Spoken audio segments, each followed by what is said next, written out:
Boom.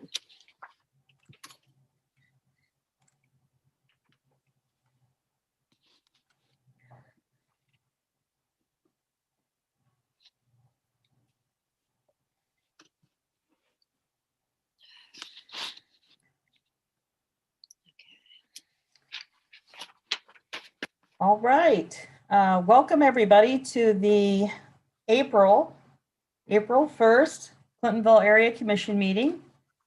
Welcome everyone. I'll be monitoring the waiting room and making sure that everybody gets admitted here. But we'll go ahead and get started. Call to order. Welcome to your Clintonville Area Commission. We are committed to the undertaking of the preservation of the values of the community through promotion, implementation, and recommendation to city officials. The CAC was empowered in 1974 by the Columbus City Charter to represent the Clintonville community in the discussion of community concerns. By city code, the purpose of the CAC is to afford additional voluntary citizen participation in the decision-making in an advisory capacity, and to facilitate communications, understanding, and cooperation between neighborhood groups, city officials, and developers.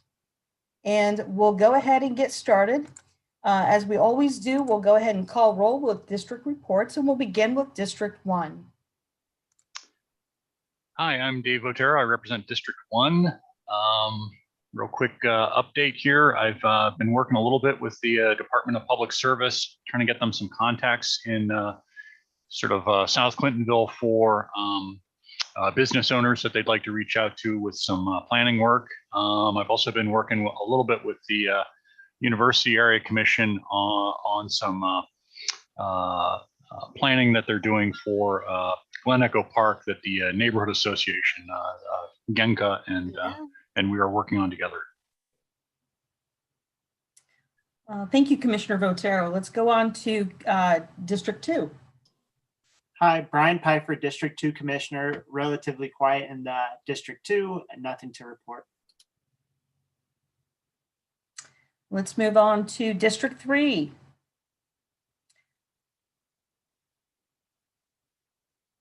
Looks like Commissioner. I am online with Commissioner Carpenter, and she's having trouble getting on. Oh, okay. That's why I took the phone call. It's okay. I have no report. I'll work with her and see if we can get her back on. Okay. Thank you, Libby. All right. Okay. We'll go on to District 5. Good evening, everyone. Brittany Bolton for District 5. I recently held a constituent coffee in the front yard, socially distanced. It was really well turned out, and we had a nice 50-degree Saturday morning. So it was great weather and well attended. 2 constituent comments that I received from that morning. One about sidewalks as a runner, just sidewalks being uneven across the neighborhood in central Clintonville and difficulties navigating that. And then a second just around traffic. Coming up and down Chatham a little bit too quickly. So thought I would share those in the district update. Additionally, last month I mentioned the Friday, April 16th at 7:30 a.m. We will be having a session, a group of folks who are working to form a new chamber of sorts or some type of a business area association to support small business owners.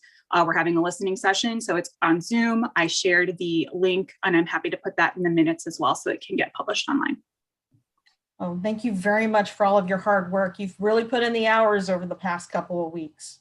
No problem.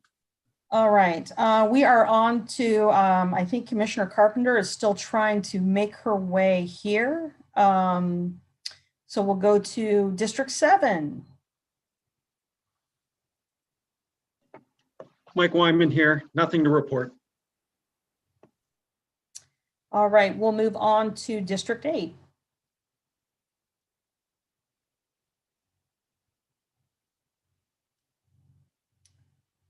Okay, looks like Commissioner Garrison is not in attendance.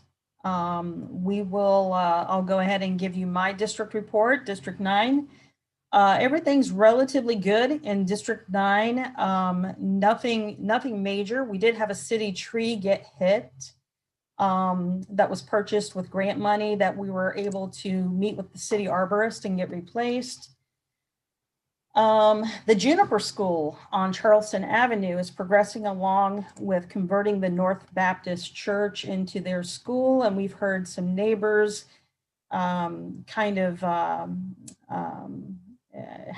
hearing child's play outside and wondering, now that the school is back in session, kind of hearing the activity going on over there. So I think things have picked up some momentum with the Juniper School.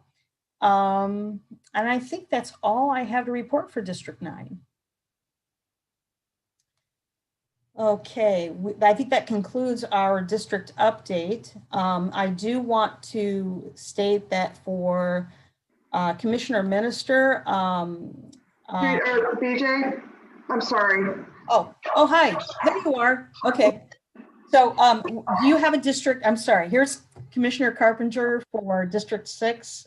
Please give us your district report.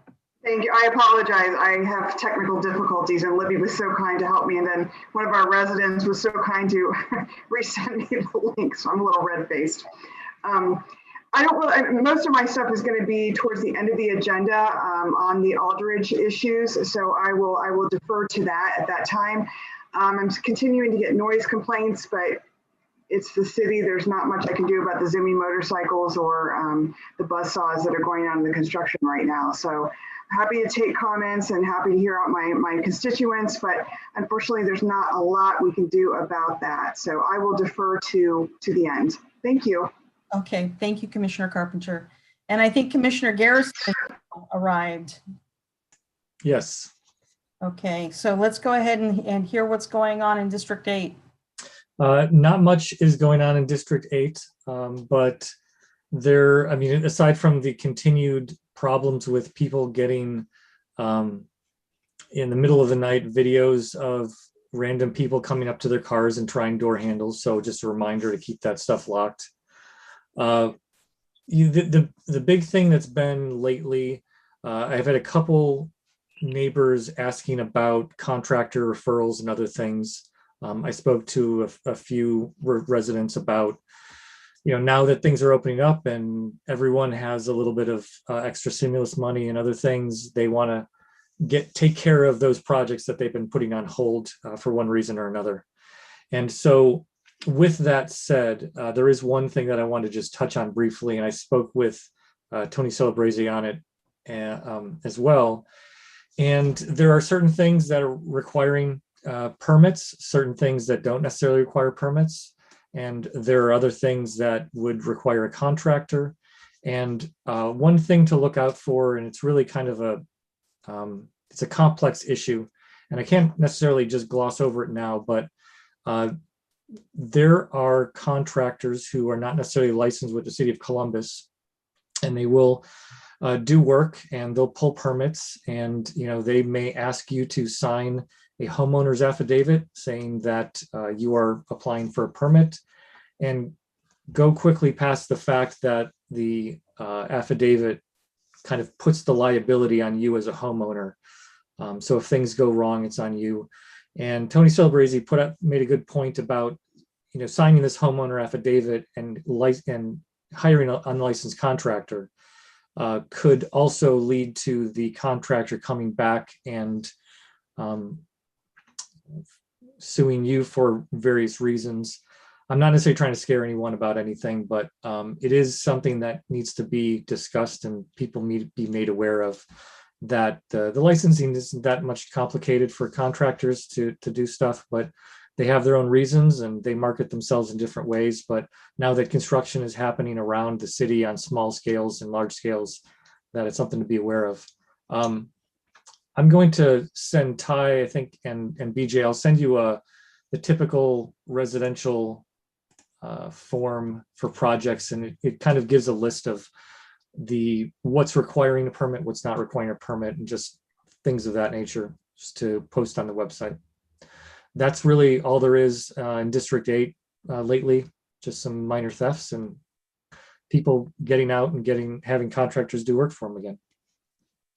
All right, well, thank you so much, Commissioner Garrison. We appreciate that. And I might also add, just to piggyback on what Commissioner Garrison said, the BZA, the City of Columbus Building and Zoning Department does have a one-stop shop. So if ever you're looking to build a deck, build a patio, build a garage, tear down a garage, build, whatever, they have a one-stop shop that they include the engineer, the people from utilities, all around. So you have a roundtable conversation before you even demo, before you even start to take out the backhoe and start your project. It's always good just to kind of get that one-stop shop visit taken care of, and they'll tell you what you're going to need. You're going to need a variance for this, for that.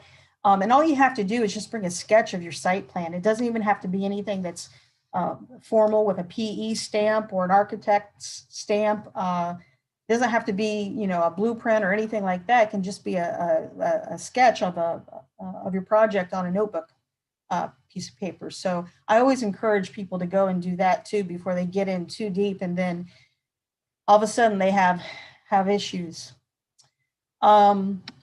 Okay, where are we? We're at 7:11. I want to go ahead and provide to you an update. Almost an hour ago, I sadly received a resignation from Commissioner Minister, who represents very honorably and very positively District 4. And I'm very sad that she decided to resign before her term expired in July. I know that it was her intention not to take on a third term, but I'm very sad to hear that she did not want to continue to serve to the CAC. I've known Judy for about 16 years, and we are peers in the real estate industry.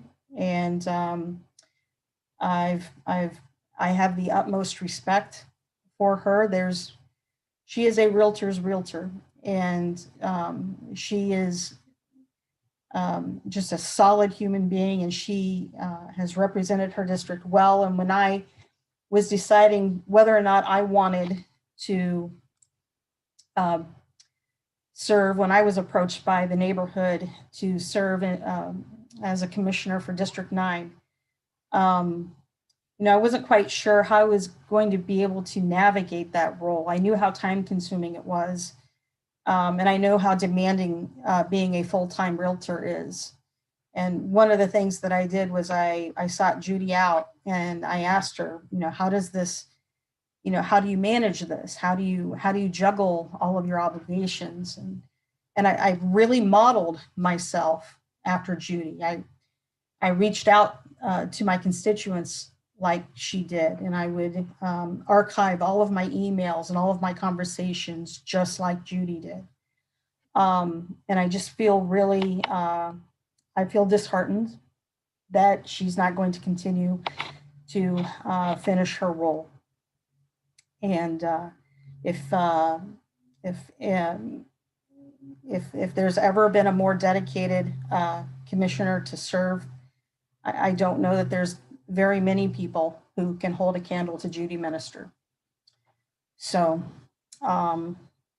we do have a pretty full agenda, and we'll just let that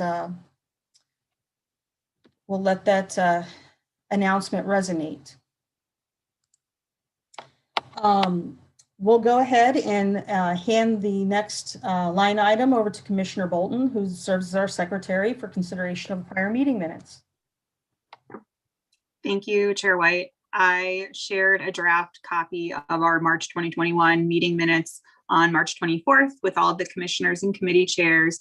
I received a copy edit from Commissioner Weatherholt. Thank you very much. So unless there are other edits that folks would like to make note of or that I've missed, I would like to ask for a motion that the minutes be approved. So moved. Second. All right, all in favor of accepting the minutes as presented electronically by Commissioner Bolton, say aye. Aye. Hi. Aye. Anyone opposed? Okay, then the minutes shall be approved and posted for public consumption. Thank you so much, Commissioner Bolton. Any other updates from the secretary today? Not this evening. Thank you. Thank you. All right, we'll move on to Commissioner Carpenter for your treasurer's update. I don't really have much by way of update. Everything is pretty much status quo as we were last time. I have been looking into doing online bill pay to eliminate one of the charges for checks, as I'm running very, very low right now. My only concern is, and I don't want to disparage the fine people at the 43214 Beachwell Post Office, because I love them, especially if you all know Pam over there. She's great. But the mail there has been a very big problem. And everything that either comes in has come into me as of late or goes out from, because I had used that for my office, is delayed by, it can be up to a month or 6 weeks that I've seen. And some of the delivery issues that I've seen in my own neighborhood, I'm a little concerned about doing bill pay because it's going to come right out. And if it goes to all my fellow commissioners who live in the 43214 district, I'm very concerned about that. I have since moved my office downtown, so I'm going to be issuing checks for right now out of downtown, handwritten checks, and while we work through some of the other issues. But for future treasurers and future goings on like that, I think online bill pay is kind of the way to go. Okay, we'll make note of that, and we'll consider that when we do our fiscal year turnover. We'll consider doing that. All right. Let's move on to our neighborhood community liaison, Catherine Cole. Welcome, Catherine. Good evening, Chair. Thank you for those kind words you said about Judy. I know she would appreciate that testimony you had for her. Just a quick follow-up for Kendra and BJ. Did you receive my email a couple weeks ago about the closeout budget? So I just want to ensure that you guys carve out 10 minutes in the May meeting so you can vote on the 2021-2022 budget. And also a reminder that any spending for this current fiscal year needs to be done by April 30th. If you guys have any remaining monies, I sent an email last night that there is a virtual neighborhood training. So if anyone is interested in continuing to grow and expand their area commission role, that training is an opportunity for you to attend virtually and a way for you guys to spend down any remaining money you have. And I'm going to share my screen.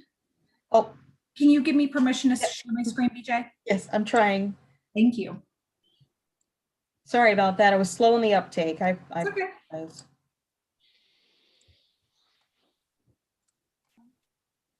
So my amazing colleague has inspired me. She's now creating PowerPoint presentations in her neighborhood updates.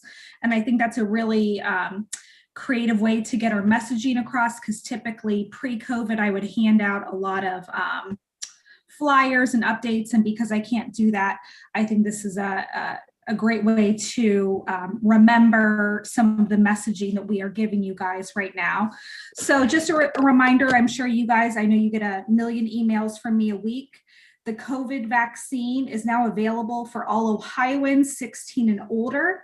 I was able to get my vaccine today. It was a really easy process, very streamlined. I was in and out within an hour. So if you click on this Columbus link or text VaxCBus, you can schedule your appointment. If for any reason you have any difficulty, please reach out to me and I can connect you with someone from Columbus Public Health.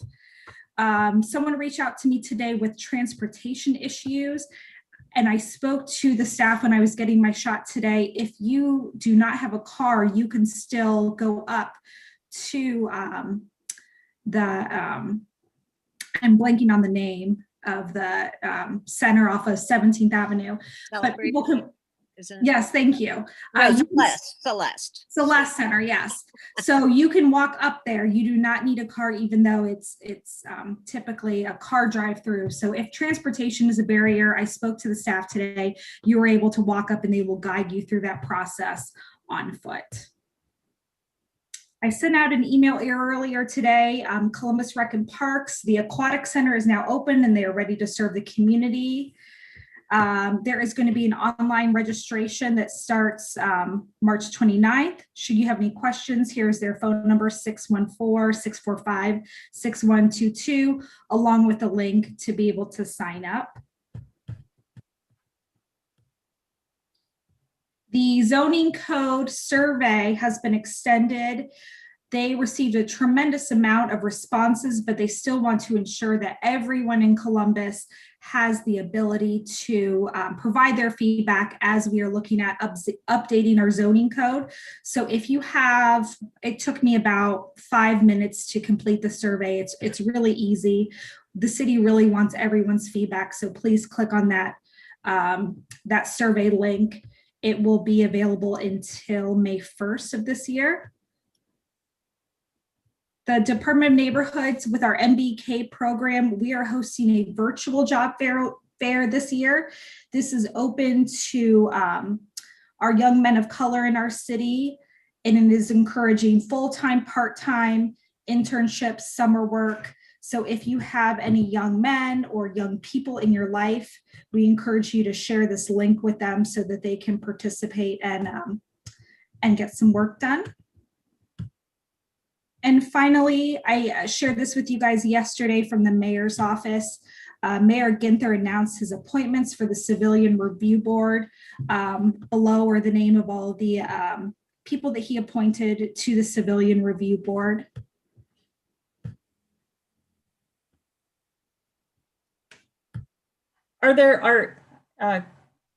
Catherine, it doesn't say like what neighborhood or what areas they're from. And I know there was a large contingency of Clintonville residents who applied for this. I don't know if they share the neighborhoods they're from. I can ask to see if that information is available. I do know that they share their place of employment and their background as to why they were candidates that were selected. I was just curious. I mean, there's a lot of people who live in Clintonville. Mm-hmm. I don't recognize any of the names as being from Clintonville, but I knew that there was a lot of people who applied from Clintonville. And I'm familiar with some of these people, and the people that I am familiar with, I know are not Clintonville residents, but I can certainly see if they are some of your community members. I was just curious. So those are all the announcements I have. Oh, one follow-up announcement with my meeting today with BJ and Judy, the Starbucks intersection and the congestion that drive-through has created. Please remember that I'm still working on this. It may not be as fast as I know some people would like it. I have reached out to public service again to look at other alternatives because the trial that Starbucks launched with the workers coming out to attend to the drive-through thing, the drive-through cars is not working. I receive frequent emails and phone calls about that intersection being clogged. So I'm have a meeting with public service to look at other alternatives, whether that be a special duty Columbus police officer or some other mechanism that prevents that congestion that goes out onto High Street. So I will have a follow-up when I have that meeting with public service. Thank you, Catherine. I appreciate that. Thank you.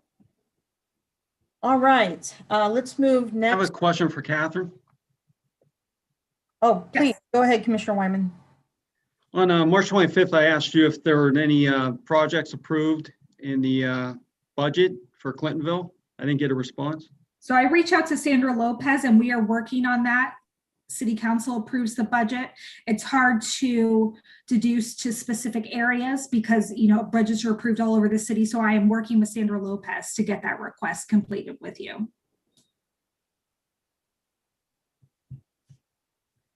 All right, and thank you, Catherine, for working with Sandra on that. Next, let's go to our CAC Election Committee Chair, Ann Heckner. Welcome, Ann.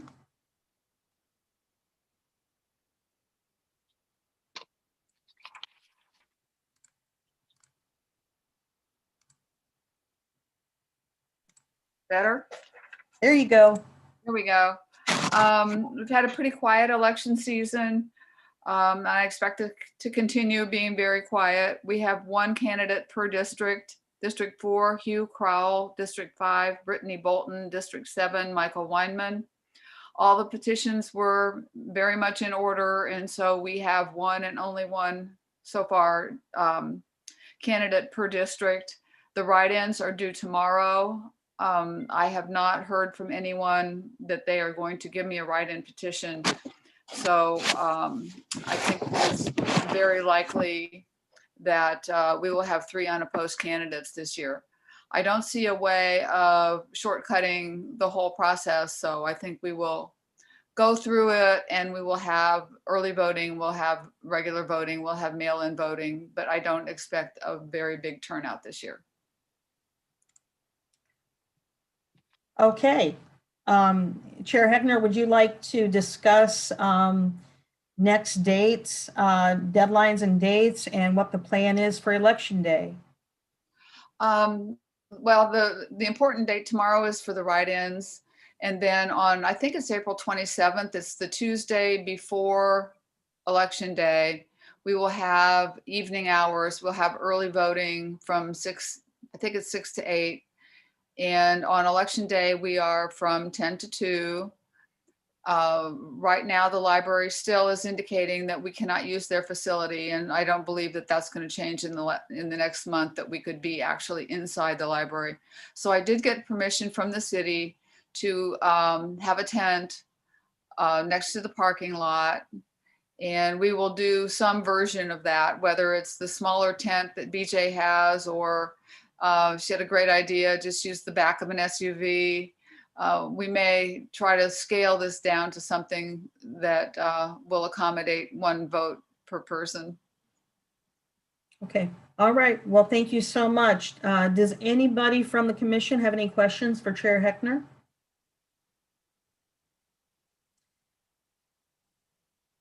Okay. I don't have any questions, but I want to thank Ann again for the work. It's an awful lot of work that she goes to make sure that the election happens.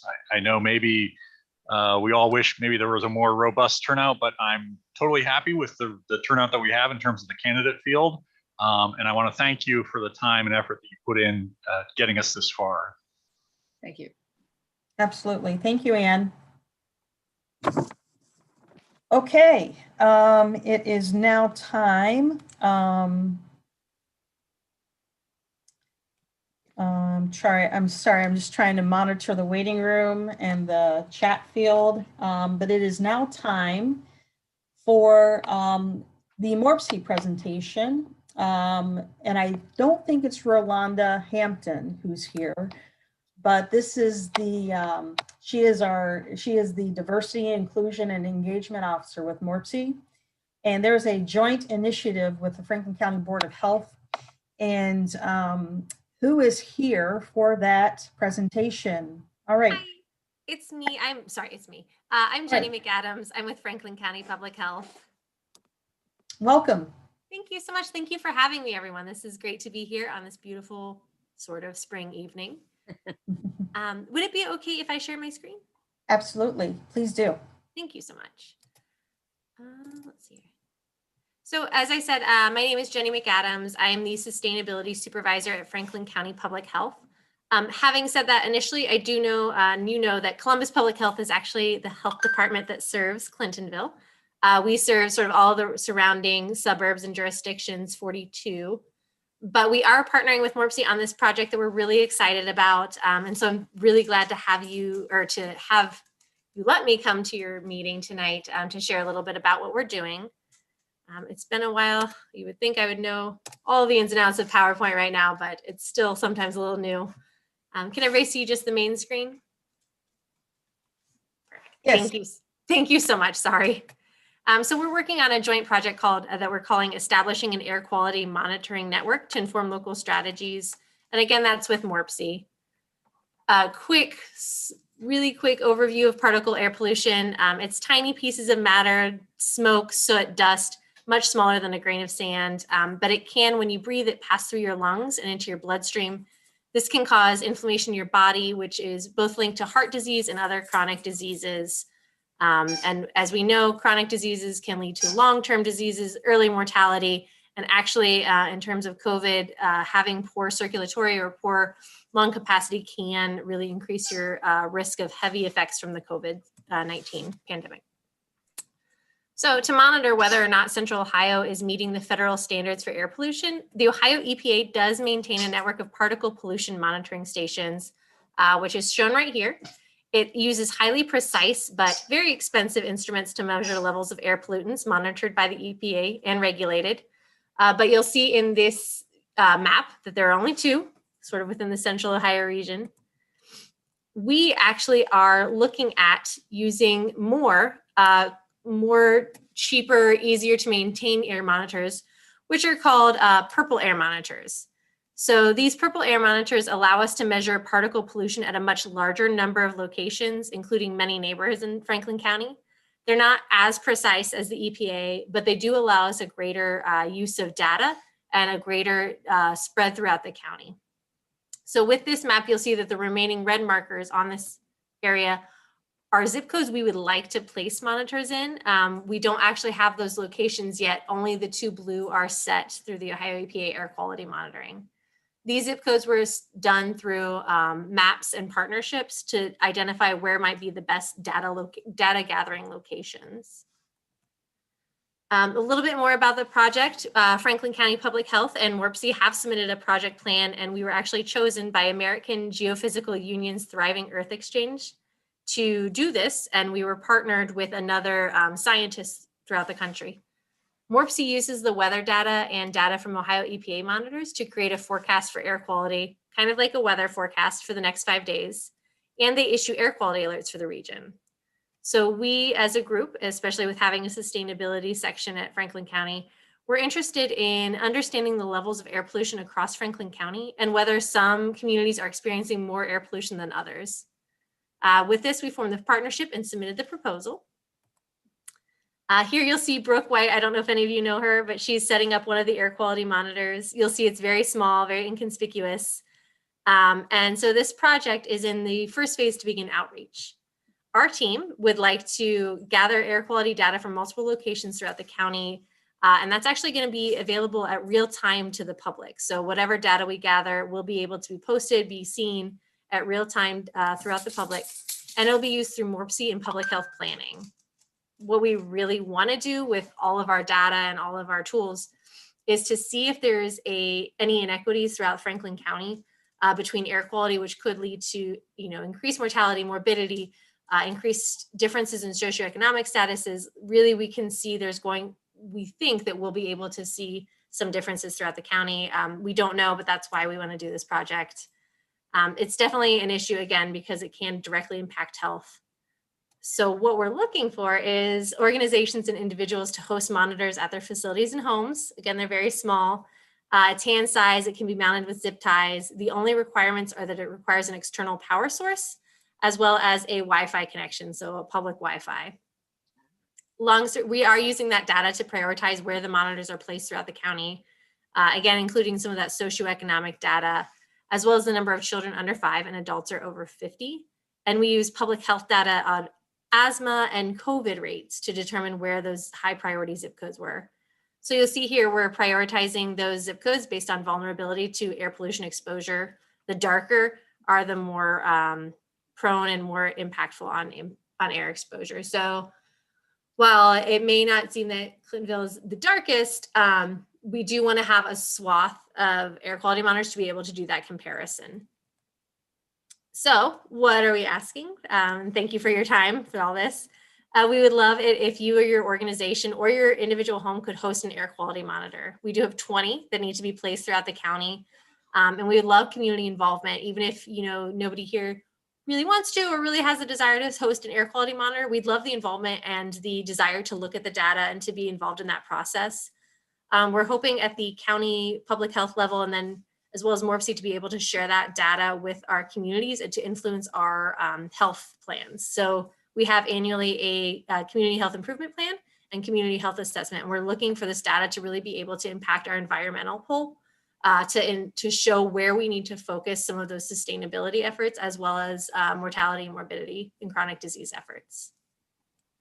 If you have any questions, thank you again so much for your time. My email address is right here. I'm Jenny McAdams, and then Brooke White is below.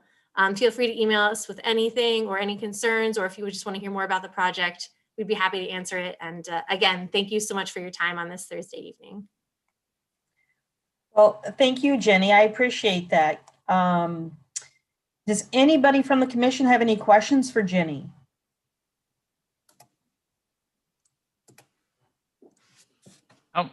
How many monitoring stations would you want in any specific zip code? Do you just need one per zip code? You want to? Yeah, we're actually just looking at one per zip code so that we can do sort of a better representation throughout the county.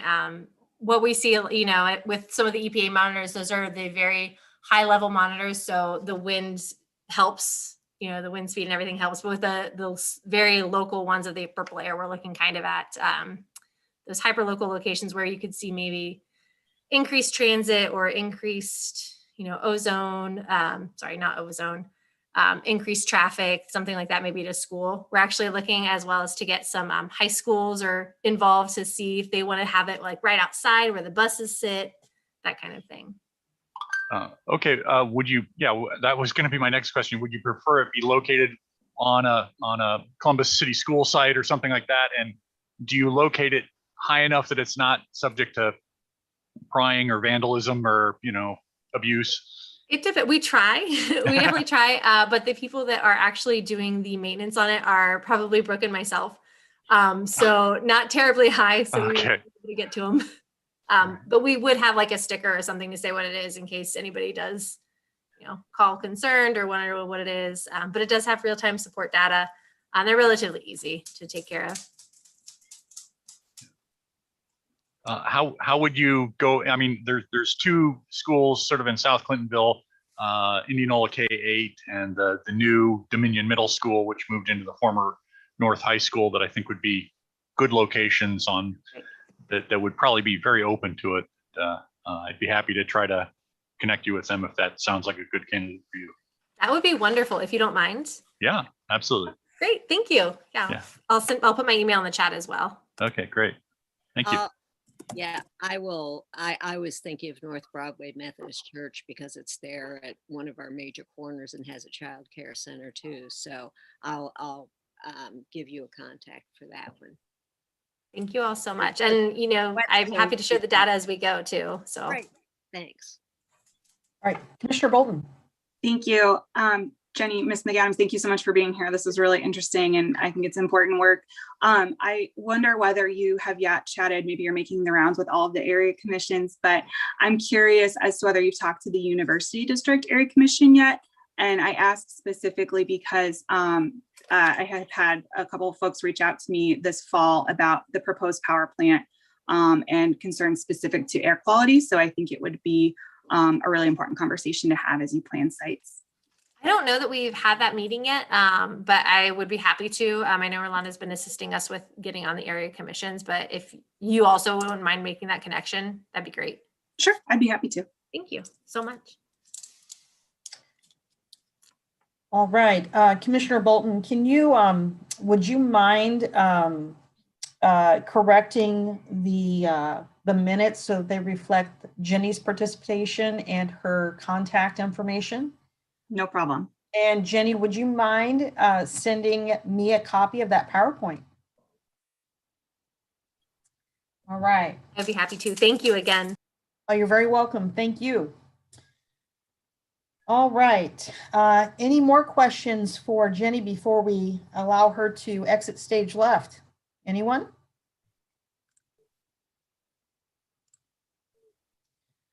Okay.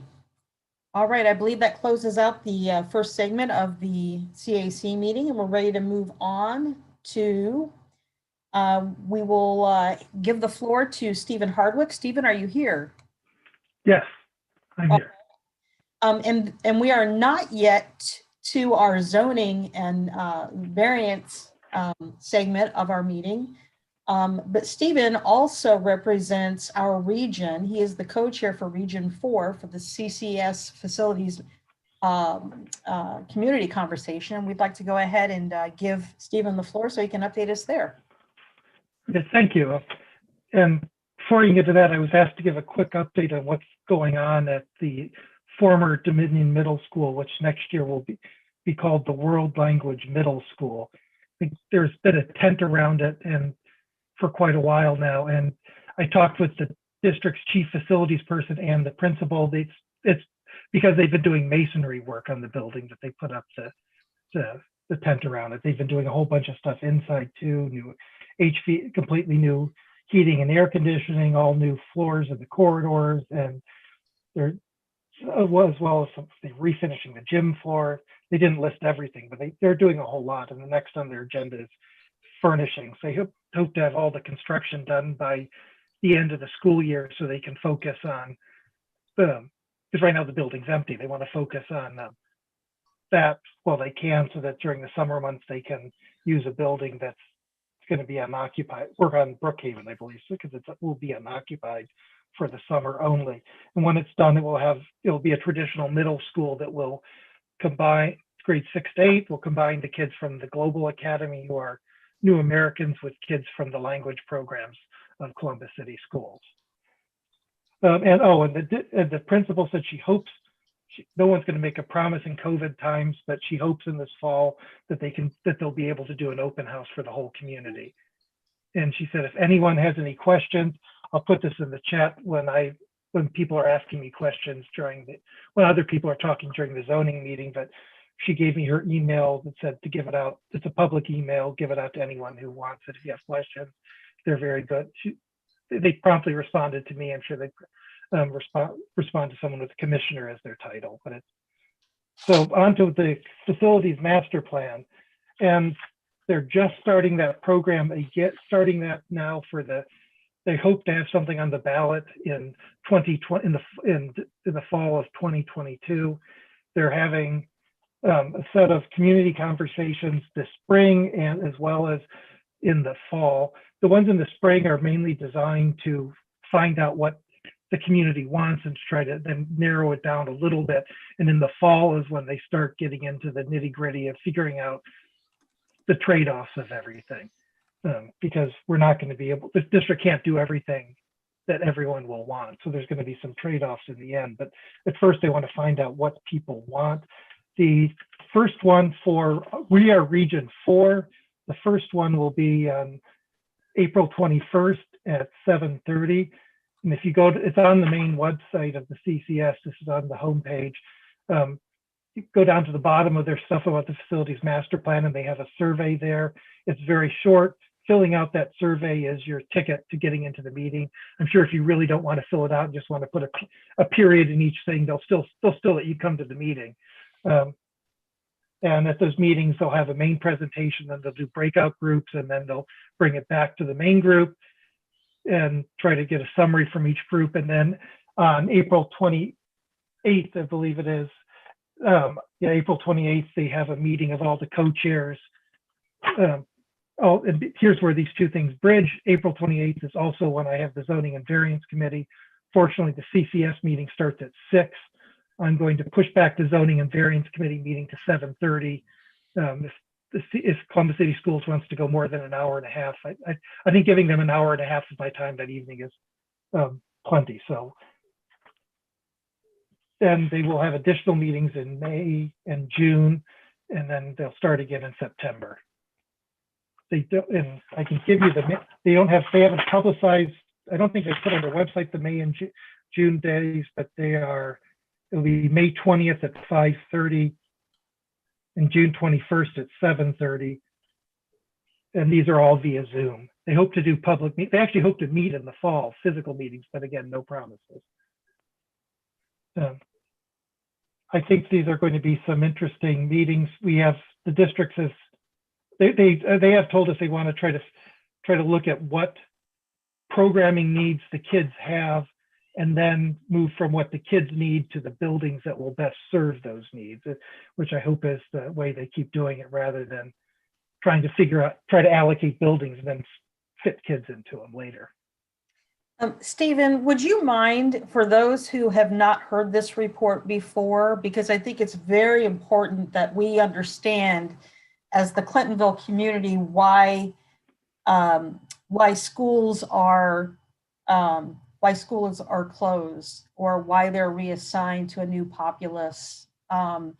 Would you mind just giving a nutshell version, in brevity, about why your role exists in this and what that initiative is? Well, in order to get state funding, you have to have a plan, which makes sense anyway to have a plan. And the state will kick in, I believe it's 30%, although I'd have to look at it if you follow their rules. And you have to have a plan because, especially with Columbus, we have a lot fewer students than we have buildings for. I know we have a few buildings that are overcrowded, and Clinton and Indian Springs are overcrowded, and it's Wood. Oh, I forget the name. It's just a little bit over to the east of us. There is a middle school that they have to have 7 and 8 in one building and grade 6 in another. It's so crowded. Woodward Park, thank you, Libby. And we also have a lot more high school space that we need to have. They need to, I think one thing the community is going to need to talk about is what do we want in our high schools? Because at the end of my last facilities meeting, they gave us a chart of the electives available to kids, and it wasn't perfect, but it was almost directly proportional. The number of choices, educational choices kids have is directly proportional to the size of this building. You get bigger variety of AP classes, bigger variety of languages, bigger variety of art classes, music classes. You may be able to get a JV team instead of just a varsity team in the various sports. And if we keep small high schools, we are going to take those programming possibilities away from kids. But the last big program in 2016, high schools were so sensitive they took them off the table. Well, I think that kind of made things useless. I think that the high school planning is we're going to have to talk about what we're going to do with high schools. One challenge for Clintonville is that I think many of you know Whetstone cannot be rebuilt or even significantly renovated where it is because it's on a floodplain. So that if we ever want the kids in this area to go to a newer high school, something has to change. And I don't know whether they're going to talk about whether it's going to be combining schools, what it's going to be, creating brand new buildings, but they are looking, all that kind of thing will be on the table to look at doing. All right. Let's include Secretary Bolton. Let's go ahead and include this information. And may people contact you directly, Stephen, if they have questions about the master regional plan? Yes, and my email for that is, if you send it to the zoning address, I'll get it. But my email I use for other matters like this, it's my last name Hardwick and it's nonfinality.com, just NON, the word finality.com. But I will get it. If it shows up my zoning email address, I'll get it. I'll just transfer it over. All right. Well, we appreciate your added layer of volunteerism to the service of community and the benefit to Clintonville. We appreciate that very much. Are there any commissioners who have a question for Stephen with regard to this, the facilities master plan?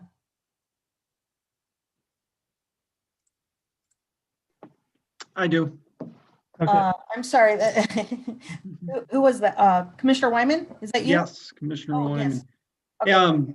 My daughter goes to this new Dominion Middle School, and she was on a bus that took kids all the way up to Schrock Road to drop off.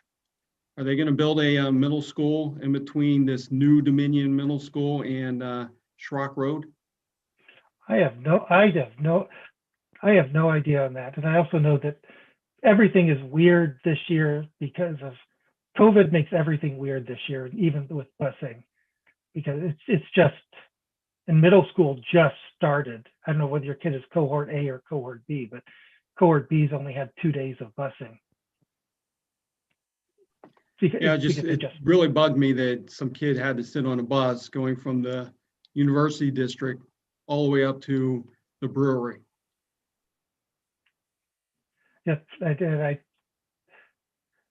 Looking at busing loads would be some of the issue. Is one of the things you have to look at when you look at consolidating schools, because there will be, you have to bus more kids if you have fewer schools. I'm sure that's something to be considered, and something to go show up at the meetings and put that, even if you don't want to show up at the meetings, go to the survey and put, when it has a section for problems, and put that in there, that there's a problem with busing. And I also know, just from experience of having kids bused in district, the first couple of weeks of busing in the district is, even in normal years, is chaotic. And it takes them a couple of weeks just to get things organized and working. Yeah, I don't think it's so much of a busing issue as it is, now these Salem kids have to go all the way up, from University District all the way up to the brewery.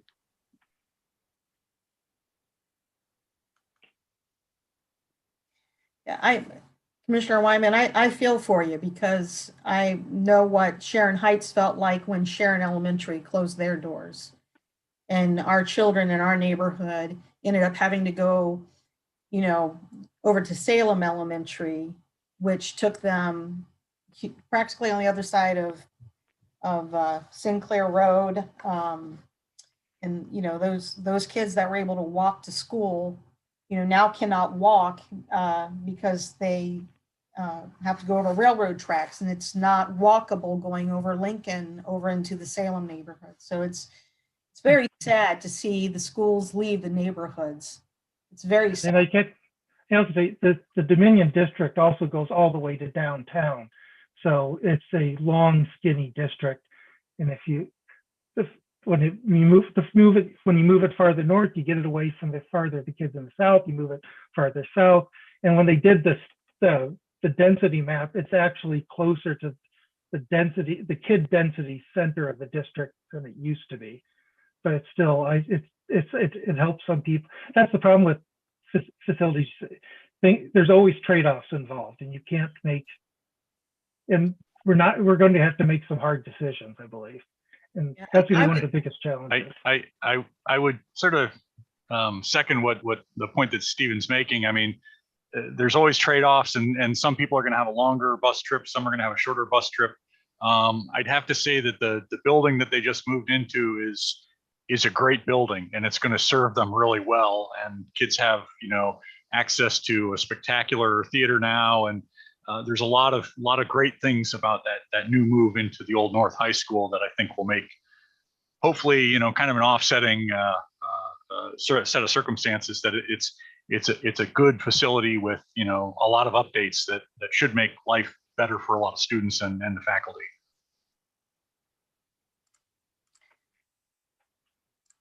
All right, any more questions?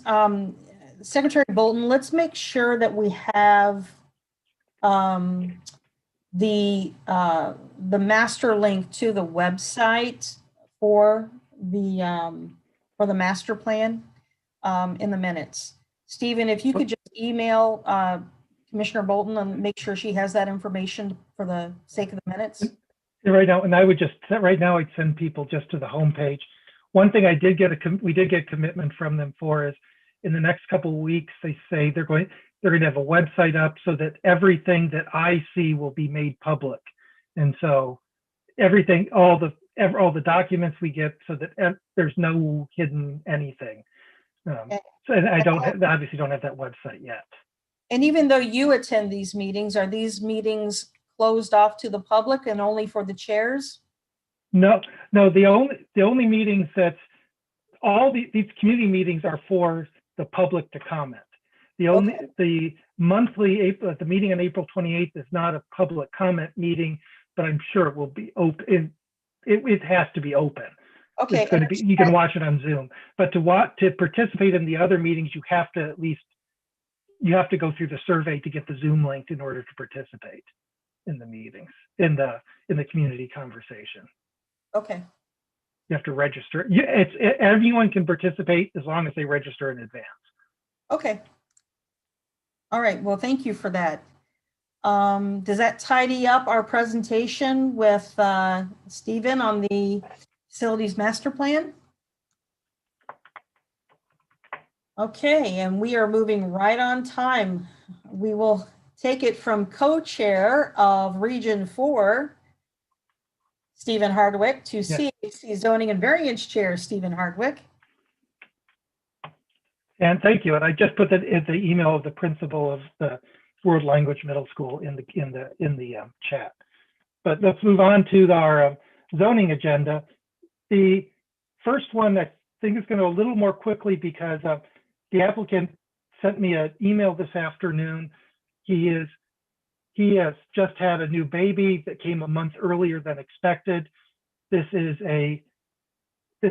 application involves setbacks and a garage height, and we have letters of support from the immediate neighbors. After consulting with Judy Minister, who's the commissioner for the district, and Chair White, I told him that I'd make the presentation and he didn't need to interrupt his first evening with his child. Although he said, "You can call me if you need me." I said, "No, we're not going to do that to him." But this is BVA 21017.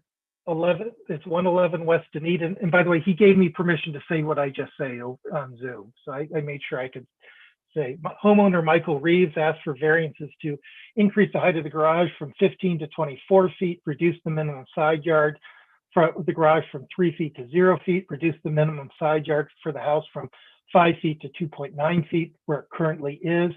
That last variance was not in his initial application. What the city told him is, since you're going through the variance process anyway, you should get a variance that makes your house legal, so that if anything ever happens to it, you don't have to come back and go through the variance process again.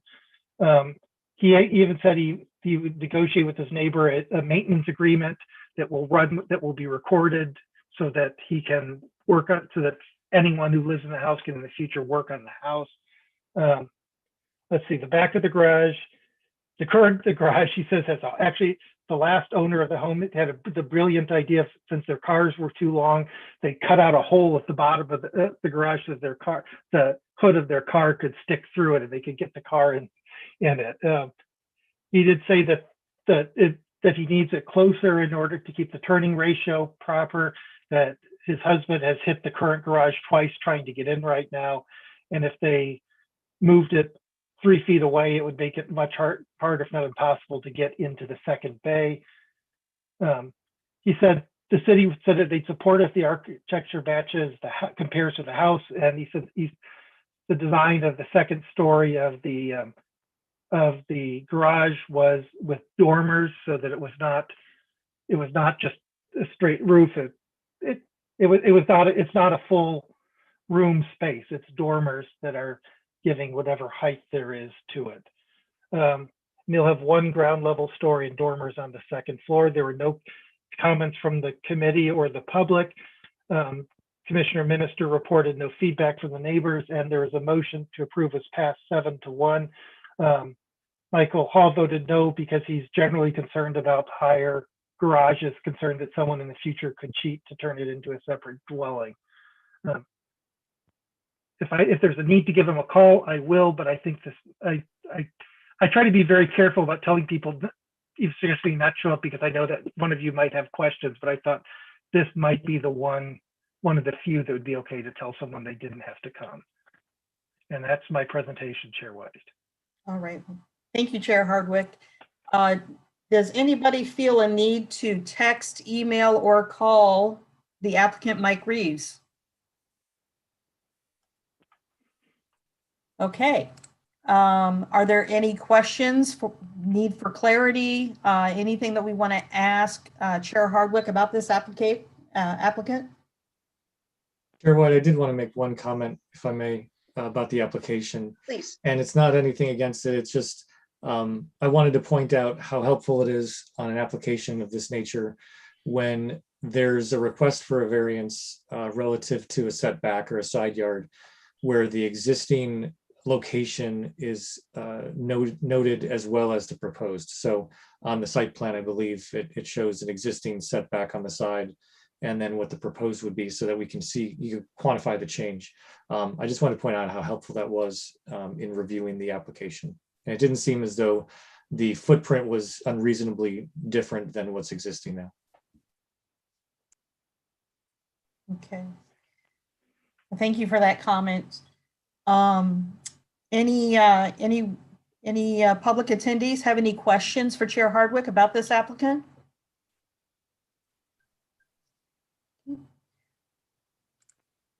All right. Do we have a motion to vote for all of the variances? I move. Second? Second.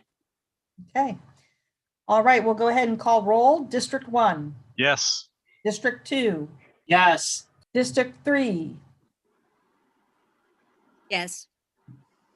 District 5, Yes. District 6, Yes. District 7, Yes. District 8, Yes. and District 9 too shall vote yes. All right. Stephen, please congratulate Mr. Reeves on both accounts, being a new father and for his ability to proceed with this project. And I know that'll be a much improved accessory building. So thank you. Okay, no problem. I told him, I already sent him a text approved, enjoy your time with your new family, and I added congratulations on behalf of the CAC. All So, right. Clintonville's newest president. That's right. That's right. We'll go ahead and hand it over to you for 306 Leland. Okay, this is Council Variance 21022, 306 Leland Avenue. I did note on the agenda, the information in parentheticals, just to be clear for everyone, was not before the committee. That information was suggested that he provide it to us. I just wanted to make sure I was letting you know that we didn't consider that. Homeowner Kurt Morton for variances to allow two separate one-unit dwellings to be constructed on a single parcel to allow a one-bedroom carriage house over the garage and the property. Everything in that part of that little nook of Clintonville is strange, and in some way, and that was kind of 3 lots at one point, although it's now one parcel for tax purposes. If you look at the lot line, there are 2 lines down the middle of it. City planning comment was generally supportive of it, but wanted more information. The presentation from the homeowner was that the neighborhood was plotted after his current house was built, and there were 3 distinct lots, although they are treated as one by the city. One is vacant, one has the house, the third has the garage. The homeowner also owns the lot to the north of the garage. He did say that this was on the local Facebook page. Committee comments. Andrew Miller says it's a strange lot and it sits a bit off Leland. Michael Haas said we're usually okay with the height variance, but assuming they match the architecture of the house. But this house is 1 story, and he's worried that a carriage house would set a precedent, and especially without having elevation drawings. Commissioner Miller ended up abstaining because Minister, I had her name wrong in the notes, in the minutes. I apologize, in the draft minutes. Commissioner Minister wanted to hear from Commissioner Carpenter and what her view was before she made her final decision. And she asked whether the city suggested attaching it to the house, which might alleviate some of the zoning issues. The homeowner said there was a reason it was rejected. Maybe he can elaborate more tonight, but it could have been either city objection, foundation issues, or cost. I think Commissioner Weatherholt said that she heard the word quirky when she watched it. I think watched the video. That was my word. I also noted that, I noted that it's an eclectic area, and there's and I think there's a large house being built just across the street from it that I don't believe is his, that he has anything to do with. And since they're all, I thought that limited the impact of having a larger structure, since there's already one going in. There was a larger structure not too far away. This is again, it's this quirky little it's a beautiful, quiet, previously unknown part of Clintonville that I think people are just discovering. And I will defer to realtors who may know more about how property values work, but I suspect that we're going to have, that this area is going to be turning over from more working class to more houses, just because it's a really desirable little corner of Clintonville.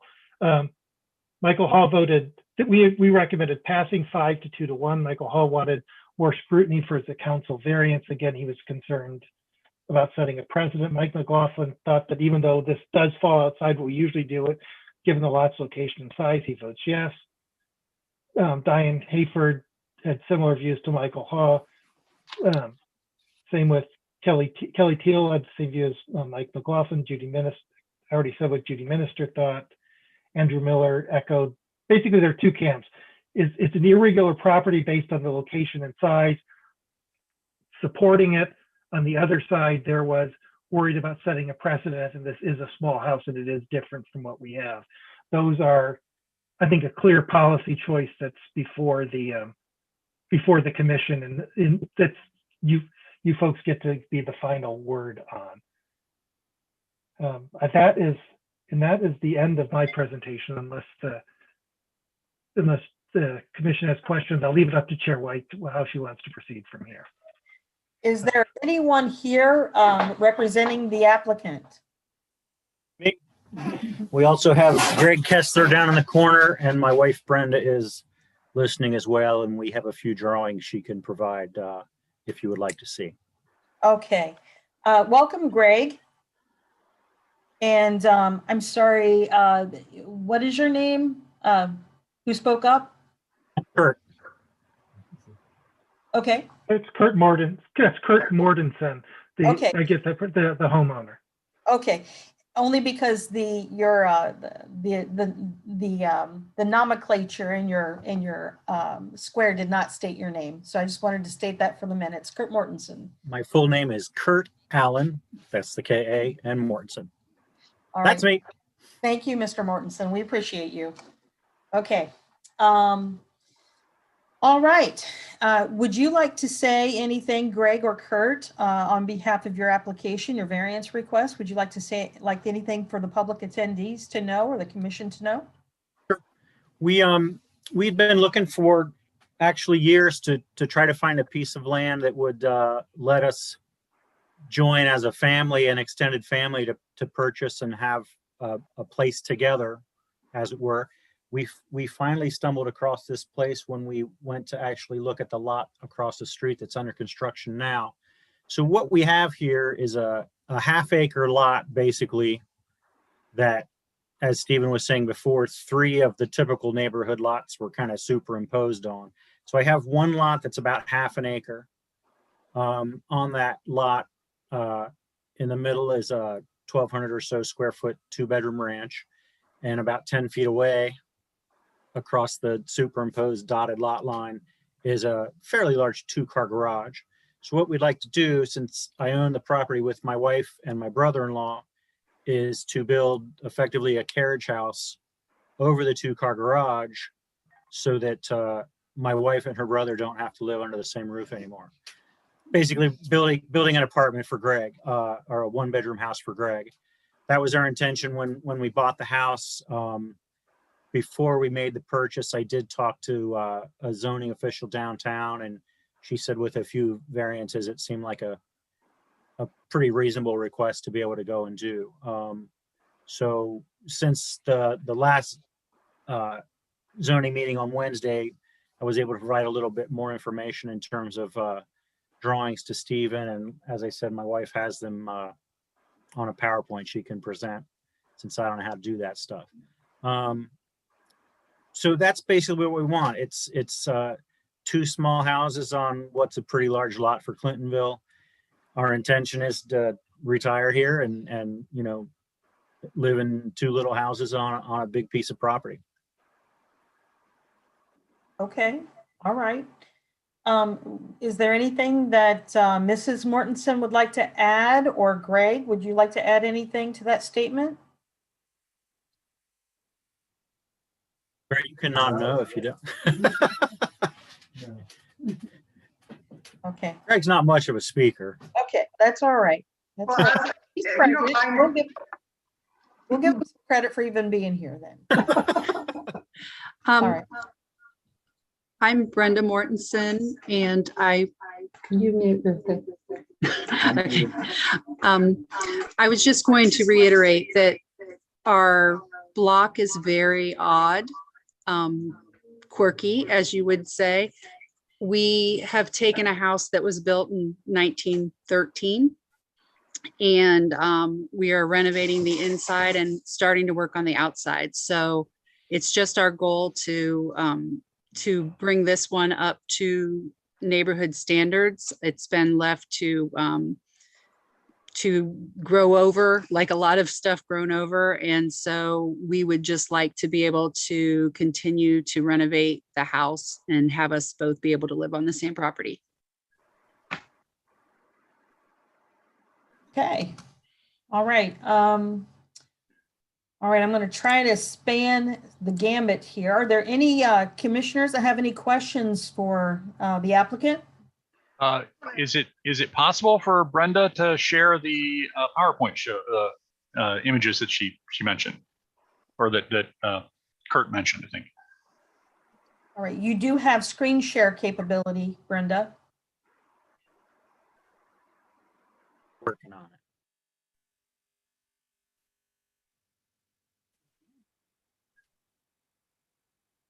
So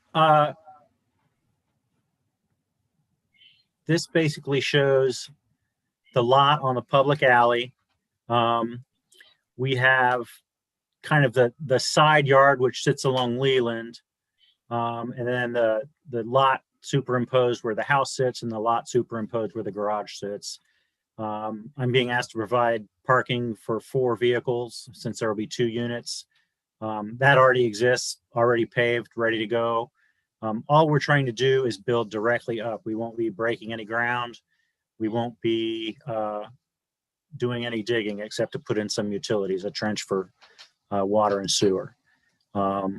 Everything else just kind of exists. We're just wanting to go a little higher. And we also, as mentioned, we also own that lot to the north, which is to the right on this drawing, which is a separate parcel. But all in all, we own, I think it's 0.67 acres. It backs to the woods. Delawanna Avenue was never extended behind us. So there's some city-owned property that was never built on a road right away, basically. And then beyond that is the woods, and 100, 150 yards past that is the river. Click. Okay. This is just a drawing of what the first floor plan, or the living floor plan, would be.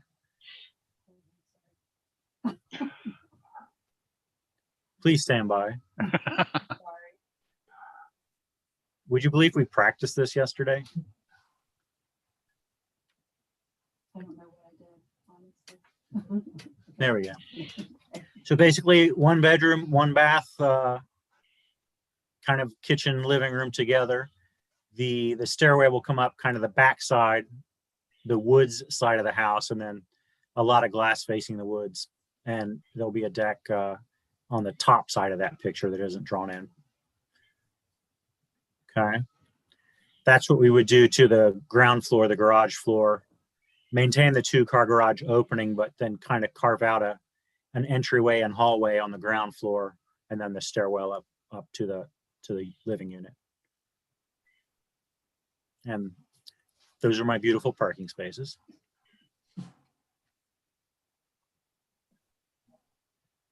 Boy, that's really hard to see. That's just I believe the north elevation. Pretty simple, just adding 8 foot and a different roof line.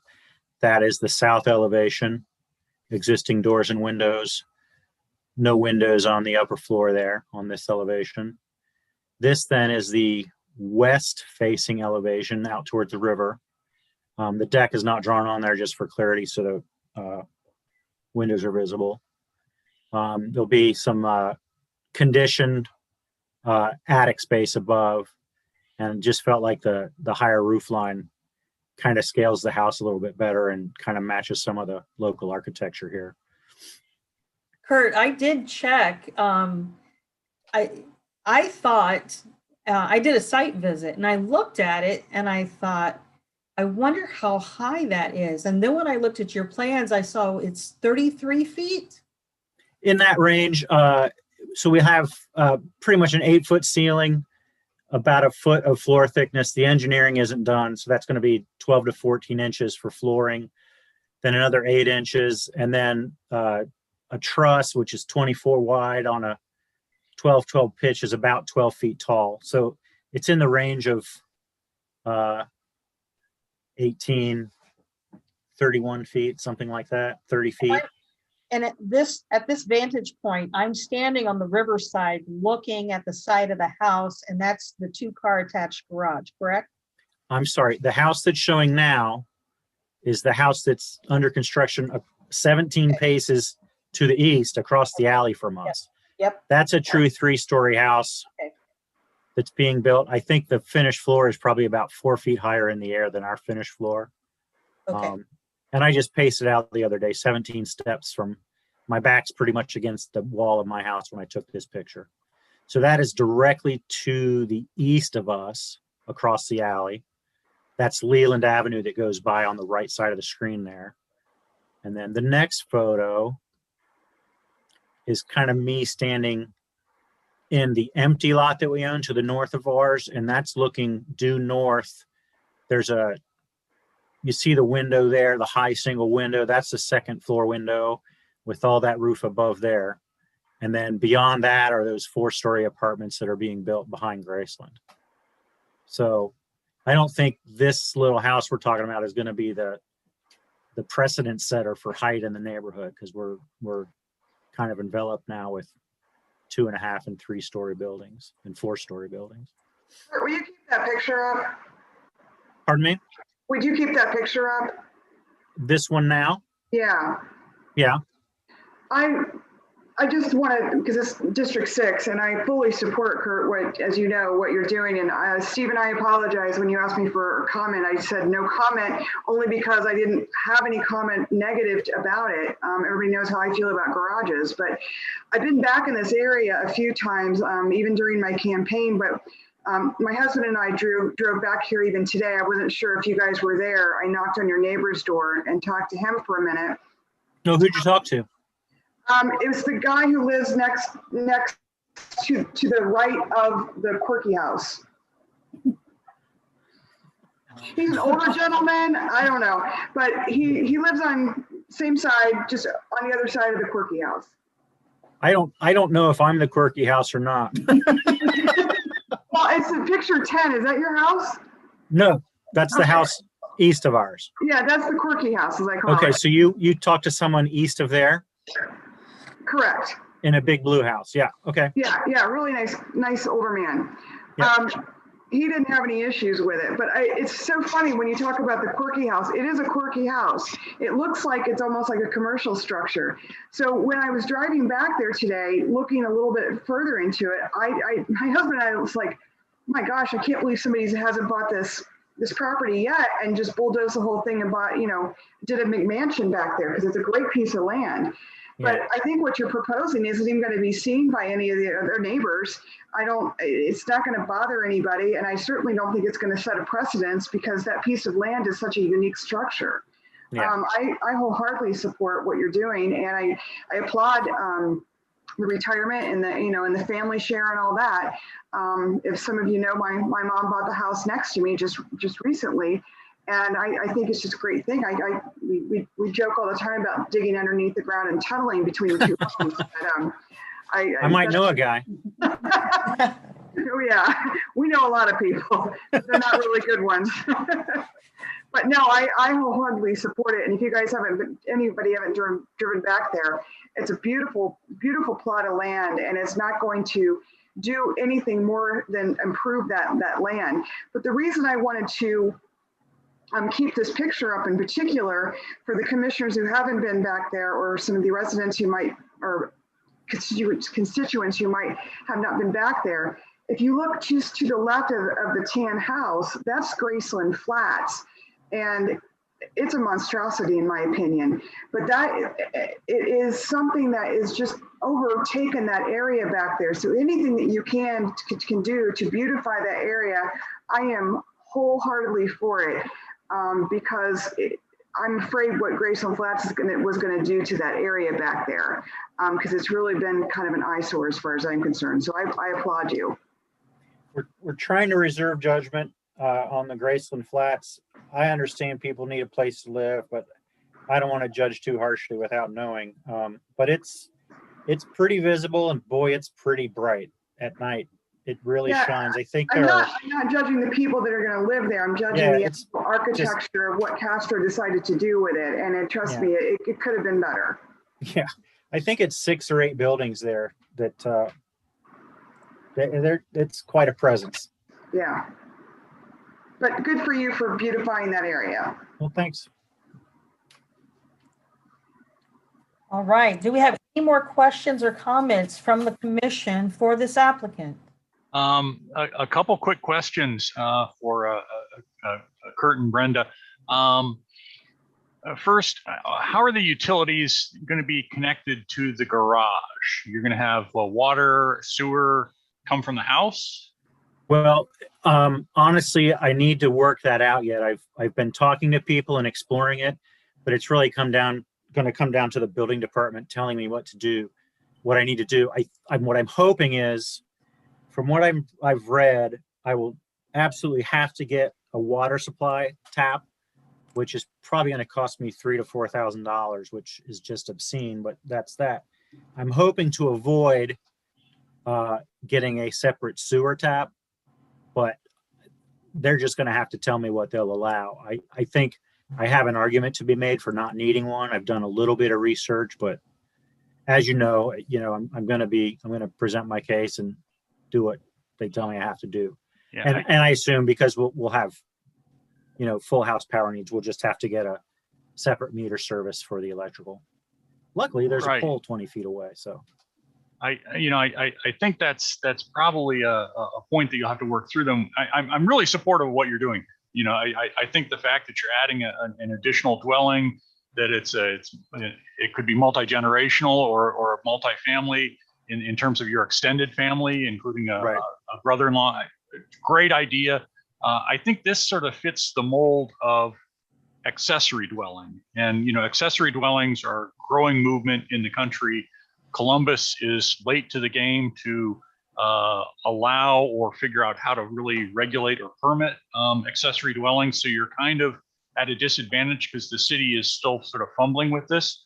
But I think if you were to pitch this to the city as an accessory dwelling, you could probably bring your utilities directly from the house to this. Now that might be disruptive to your house a little bit to connect that, but the difference between the accessory dwelling is that it's dependent on that primary residence for its being. It could never become a separate residence. Right. And the city might want to weigh in on that. But I think what you're doing here is great, and it's a way to create naturally occurring affordable housing within a neighborhood, within an existing neighborhood. And that's something I think we should figure out ways to do. So I applaud you for your efforts here, and I just encourage you to push the city a little bit on this in terms of accommodating what you want to do with it. I'll tell him you said so. All right. Does that conclude the question and comment portion of from the commission for this applicant? I had 2 quick questions, if possible. First question, just want to make sure I understand everything. So I tried to drive by the site last night. And so your site, when you see that greenhouse, yours is everything, and we're talking about is west of that greenhouse on that big property we saw back there. Correct. And then the only other question I have, and I don't know if you know who the owner of that greenhouse is, but that garage, when you build it, will the height of that garage impact maybe, I'm guessing what the layout of that greenhouse is going to have a deck on the top floor where they're going to look out. Would that garage impact that? I'm not, if I understand your question correctly, the front of the greenhouse, if you are standing on Leland looking at that house, he actually has a walkout deck on top of the first floor of that house. You can't really tell it's there unless you know it's there, because there's kind of the wall is built up around it. So it just looks like wall from the outside. So the view from his house is on the front of his house, or the Leyland side of his house. So my garage is kind of opposite catty corner of that. Yeah. Okay. Thank you, Kendra. That shows above those 4 windows, there's a little break in the green, and that green on top is actually a parapet wall to serve his second floor walkout. So his view is all in the front of his house. His garage is in the back, and no windows or living space over top of his garage, which is the closest in proximity. Yet our garage is even further north than his. The reason I call it quirky is because these are 2 doors, and then there's another door. There's like three egresses right there. It's kind of interesting, since you brought it up. The architect is the owner's father, and those doors are built in such a way that 3 of those doors, if you open up, they're actually windows behind them. So only one of those is an actual front door. The other doors are basically storm doors or security doors. One of them actually got ripped off in the wind on the far left of that picture, so they're fixing that. But the 3 doors to the left are basically storm doors. So for energy efficiency purposes and security purposes, the windows get closed by doors. So it's kind of a double wall thickness on the front of that house on the Leland side. I appreciate the explanation, because it made no sense to me when I saw it. Well, I've gotten to know and chat with the builder and the architect a little bit on this, and it's a pretty neat house. And future solar, I think, when they can afford to put it on, and it's not as big as it looks, but it's interesting. And I think maybe the area is asking about was the garage area. It looks like there'd be a walkout thing there. I couldn't tell on that garage when you came out. And then if you walked out on that garage and you were looking west, if you can. So yeah, the garage is not walkout on top. That's actually on the other side of the house. Okay, perfect. Then no issues. Just curious if your garage would impact maybe his view, or what he thought his intended view might be. And just right. So his porch is above his living room in that floor plan. Gotcha. Okay. I have a quick comment, if I could. I also, similar to the other commissioners' comments, I support the application, and I wanted to touch on Michael Hawes' comment about stressing that this is a council variance request, and I feel as though we can talk about setting precedents, but then we also need to, at the same time, not ignore the fact that, there are 3 parcels with the additional parcel that's empty to the north of the site. So, the thought would be making additions and capturing the appearance of the house and the design of the house as accessory to it. But the house is only 1 story, or correct me if I'm wrong, Kurt, but it's a 1-story house, correct? Correct. Okay. So, it's not necessarily fair to bind that's where the hardship is you want to add, and you're limited by the built structure. That's where you kind of take advantage of adding vertically. And having something that's not an exact match, I think is fine. Do you know if there's going to be, Kurt, will there be any separation or visual aesthetic change as it goes from the new vinyl siding to the existing wood siding below? Like, will there be a band or anything of trim? What I want to do is, I can't remember if they're on the drawing. I want to run corner boards the full height of the house to kind of unify the first and second floor. But then when I change to vinyl siding on the second floor, I will probably run it vertically to kind of create kind of a stacked effect. but with the corner boards kind of unifying everything. So Okay. the corner boards and the rake of the roof will kind of outline the house as you go around it. And then you'll have a couple of blocks of horizontal lines and then vertical lines. Gotcha. And this is not necessarily something that is a make or break. I'm just curious, is it all going to be the same color, or are you going to change up the color or anything? Or are you going to paint it green to match your neighbor? I believe his house is going to be white, vertical siding. But what I've always liked the idea of is, even if you have to use vinyl siding on something, to do trim in wood or synthetic wood so that some of the details are paintable, whereas the body of the house might stay one color for 20 years. You could change things by painting the trim, and that situation would exist on the bottom section of the house because it all exists as wood siding now, and then any of the window trim or the corner board trim that will run the 2 stories. Gotcha. That's all I had, BJ. I didn't want to take up any more time. Are there any more questions for this applicant? I don't have questions. You want me to hold my comments till the vote?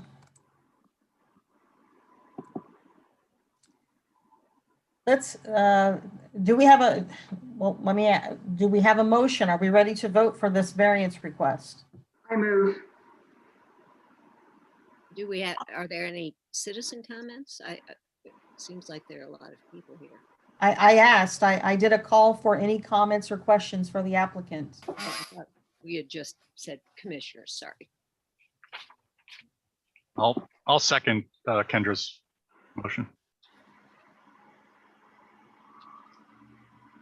I'd like it to be noted that I did call upon the public for any questions or comments. I asked for commission, and then I asked, are there any questions or comments for this applicant? And I believe that there are no public attendees that have any questions for this applicant. Okay, and the commission is concluded with their question and comments. Not comments. I'm sorry. I can't hear you when I'm speaking. What did you say, Commissioner Weatherholt? I do have comments. I know. And you asked me, would I like to allow you to state those now or after we vote? Yeah, not after the vote. I think it should be before we vote. Can you please read back on the minutes, Secretary Bolden, what Commissioner Weatherholt may have said? I don't have it verbatim. She was asking whether to offer comments now or during the voting process, I believe. Okay. Thank you for that clarification. We do have a motion to vote. Commissioner Weatherholt, would you like to state your comments now, or? Yeah, I think I would like to do it now. Okay, you have the floor. Thank you very much. We have, the commission in all the time that I've been on has only okayed one carriage house. And that was an illegally built carriage house that we okayed to make it legal once it had a new owner. Yes, the neighborhood plan does mention carriage houses, and the applicant noted that, but the neighborhood plan says there's some support for carriage houses, not that there is total support. Back in September 2020, we had, and this is just one of the garage additions that we've had, we had all kinds, this was at 516 Arden Road, and there was lots of discussion on insisting that there be an affidavit that the applicant would not include a sleeping area. And we have mentioned in many different votes that whether the city will allow small apartments over garages, but this has not happened at this point. Several members of the committee were concerned that the future owners at 516 Arden would cheat and turn the space into a future apartment. I can name several places on my street that had to absolutely stipulate they would not have habitable space, which is defined by the city. We believe that garage additions should match the architecture of the house. This certainly does not do it. Then this is not an area of multifamily dwellings. I'm not saying that the multifamily dwelling couldn't ever be built there, but a second floor of a garage would be totally out of character for this neighborhood, I believe. And from the Clintonville neighborhood plan, we've got that new development should respect the community character and historic features, and having carriage houses above garages is certainly not a feature of this neighborhood. Then Shannon Pine talked about page 4 of the Clintonville neighborhood plan, supporting mixed use development, but that was mixed use development on High Street and Indianola Avenue, not in other neighborhoods. So she chose only certain words to go to confirm what she was saying on the application. And Shannon Pine is the zoning official. I am adding to the minutes what the definition of habitable space is. We have that from a July 2nd, 2015 letter from the Board of Zoning and variance people, and that this does not fit the habitable space. Let's see. Also, in the statement of hardship, wanting a place for someone to live does not make it a hardship. There have been lots of other people who have asked for similar things, and we have said no other people living on that same acre or same acreage. I do understand that the acreage is somewhat larger than other places, but as I said, we do have homes on areas that are as big, and those have not been approved. So that is why I will vote against it. May I comment? Yes. I will only comment if there are any that have not read my response, the Clintonville Development Review Screening Form. If you all have read my response, I won't waste your time by reading. There's a paragraph that I think is very poignant if anyone would like to hear it. Okay. I'd like to hear it. It won't take long. This is from the Clintonville Neighborhood Plan. The sustainability of each neighborhood is enhanced when a full range of housing options is provided to current and future residents. People from a variety of economic backgrounds should be provided options for owning or renting a home, ensuring that people can live in their chosen neighborhood throughout their lives because of a broad range of housing options is more important to maintaining the long-term stability of each neighborhood. Mixing housing types and products also provides for a stronger and more stable housing market. This proposal allows what might be multiple or multi-generational housing, or in our case, multiple branches on a family tree, to have homes together on the same property. We would remain well within the population density for single-family housing. Further on page 28, as I mentioned, there was support expressed for accessory housing units, e.g. carriage houses, and to provide additional housing options. One more paragraph I wrote at the end, an answer to explain how the aesthetics of the proposal complement the surrounding neighborhood and preserve the natural historic character of the existing buildings. So I wrote, as I walk on our lawn and glance at houses within sight, I can see a great variety of finished styles and materials. Ranch homes, 1.5-story homes, 2-story homes, even a 2.5-story home is a little further up the street. 17 paces across our alley is a 3-story home under construction that is quite modern in appearance. 1 yard to my north is one of the smallest in the neighborhood, and 1 yard north of that is likely the biggest. I see stucco, brick, painted lap siding, vinyl siding, aluminum siding, vertical siding, river rock, cultured stone, painted shingle siding. My home is over 100 years old. My neighbor across the alley will complete his home in the next several months. My house is cool, or will be someday. His house is cool. I will use a combination of existing lap siding on the lower section of the proposed project, while the new upper section will likely have vertical vinyl. These materials will be similar to, but will not match exactly, many homes in the area. My new project will be 2-story with the gable attic window with a steeper roof pitch that was originally put on than what was originally put on when the garage was built in the 70s. My wife and I have degrees in design and have put much thought into the ideas of simplicity and appropriateness for this design. Our goal is to update but maintain the character of our original house. And I just, in case anyone hadn't read those comments, I just wanted to share those. Commissioner Bolton, can we please make sure to get to obtain a copy of Commissioner Weatherholt's narrative so they can be submitted with the minutes? And then also, I believe, do you have a copy of the applicant's statement of hardship?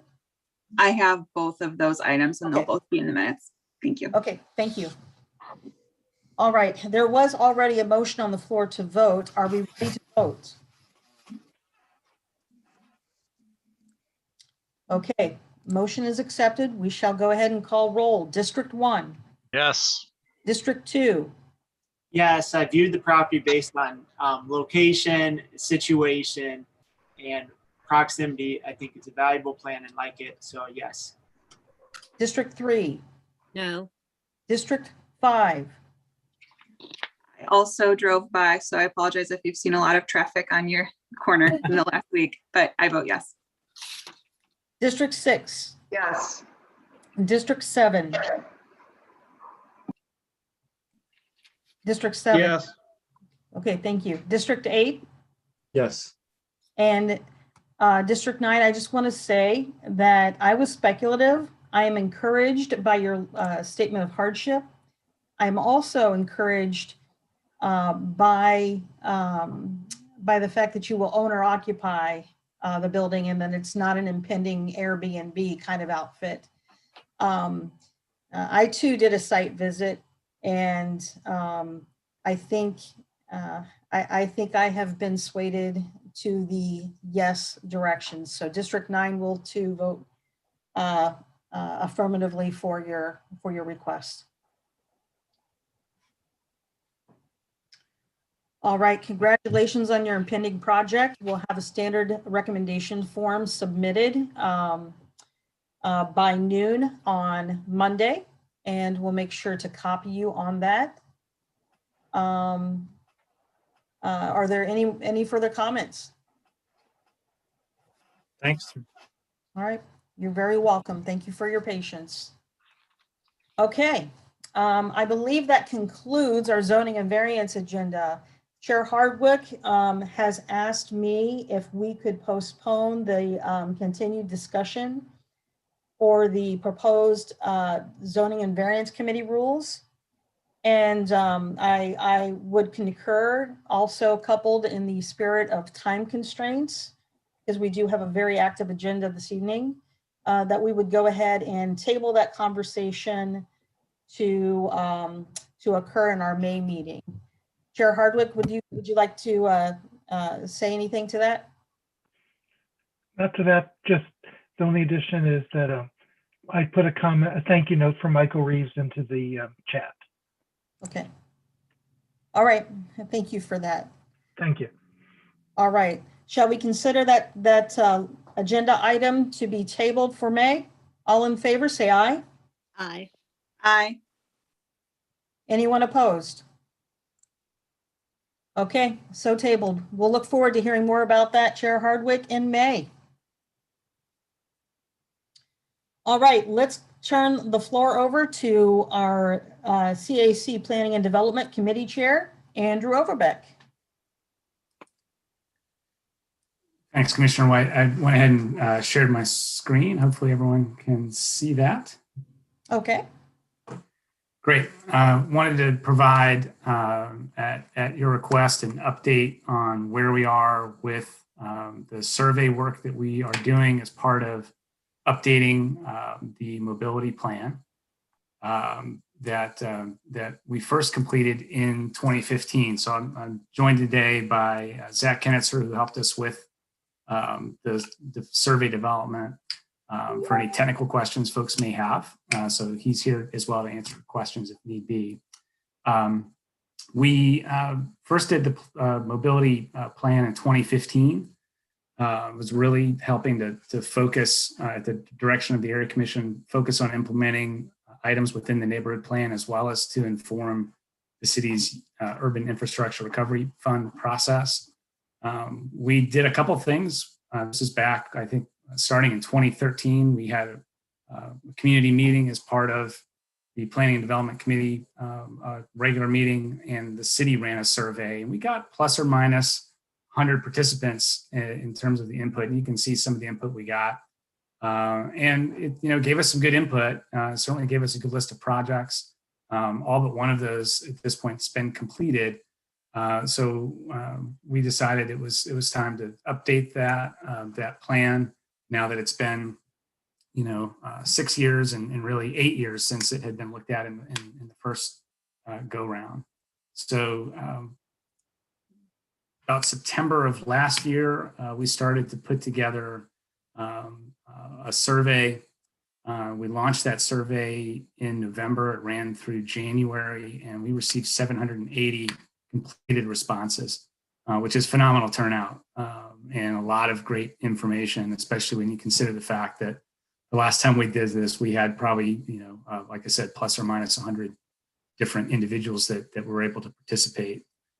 We collected demographic data and some questions, and then we asked sort of two sets of questions. One very simple qualitative open-ended question, which is on the screen here. As a Clintonville resident, is there anything on the top of your mind that you'd like to change or improve in our community? And that lets people just sort of say what's on their mind. The second set of questions we asked were quantitative. They were directed questions, and that's what is sort of termed the choice tournament exercise, which has 17 different items that you could sort of choose from and rank in priority against one another. And that is something that we can attach some quantitative analysis to. So you can see the things that the folks were able to choose from, and if you participated in the survey, you know what that exercise was like.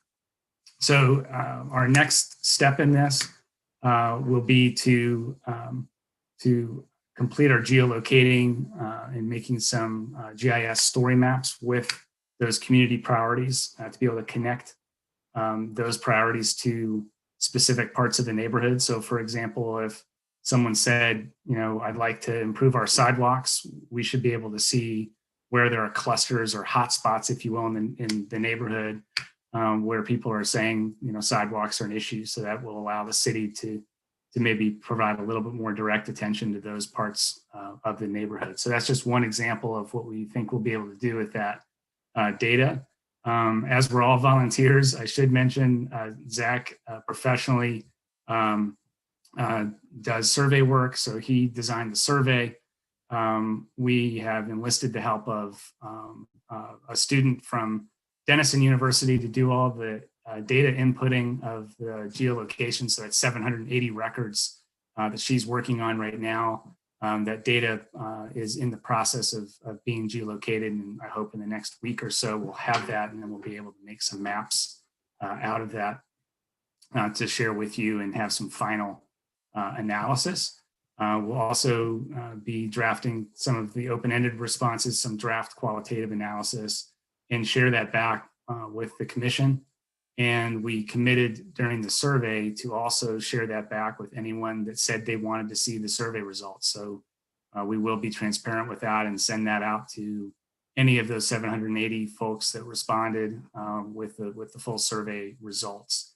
I will share at least here on the right, the sort of top 9 out of that list of 17 sort of community priorities. And so that's some, analysis that we can share with you tonight because, there is a top 9 list, but it'll be a lot more interesting and a lot more valuable when we're able to tie that to geographic locations in the neighborhood. So you can see sidewalks, either repairing or leveling or adding or connecting, finish 1 and 2.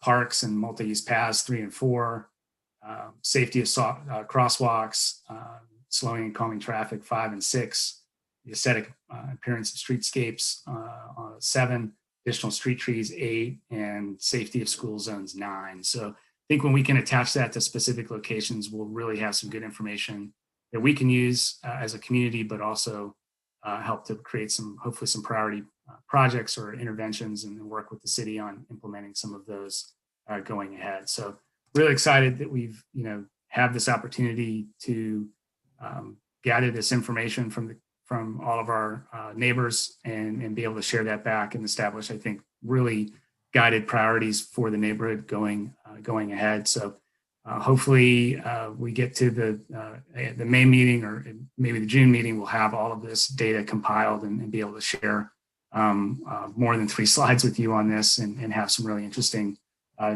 information. So happy to answer any questions. Well, thank you, Chair Hardwick, for giving us a little bit of a preview. I know this is a prelude only. Everything's still preliminary at this point, but it's encouraging that we would survey people rather than just kind of meet as a committee. And when you sit down with your UIRF application and you decide as a committee what goes on that application, I think that that's a good example as to why we might want to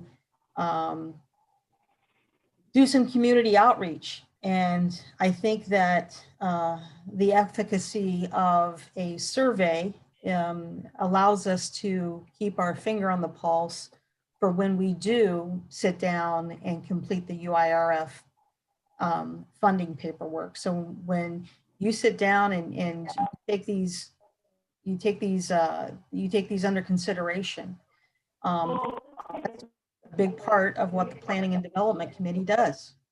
And it's ever evolving, and just like the composition of our neighborhood is ever evolving, and we want to make sure that we have our finger on the pulse on that. So I think that it's commendable that you are doing some community outreach and that you are going out there and soliciting the views of our community residents. Would you mind sending me a copy of your update? Although it's 3 slides, I would appreciate that. I'd like to submit a copy for the minutes. Absolutely, happy to. And thank you, by the way, for getting caught up on the Planning and Development Committee minutes, getting those posted on our website. Yeah. I know that you really worked hard to bring those up to date, and I appreciate you doing that. Sure thing. Can we ask questions? Yeah. Can I pose a quick question to Andrew? I know, or do you want to go first, Michael? I didn't mean to. Okay. That's fine. I can go. I can follow. Andrew, what was I'm just kind of curious.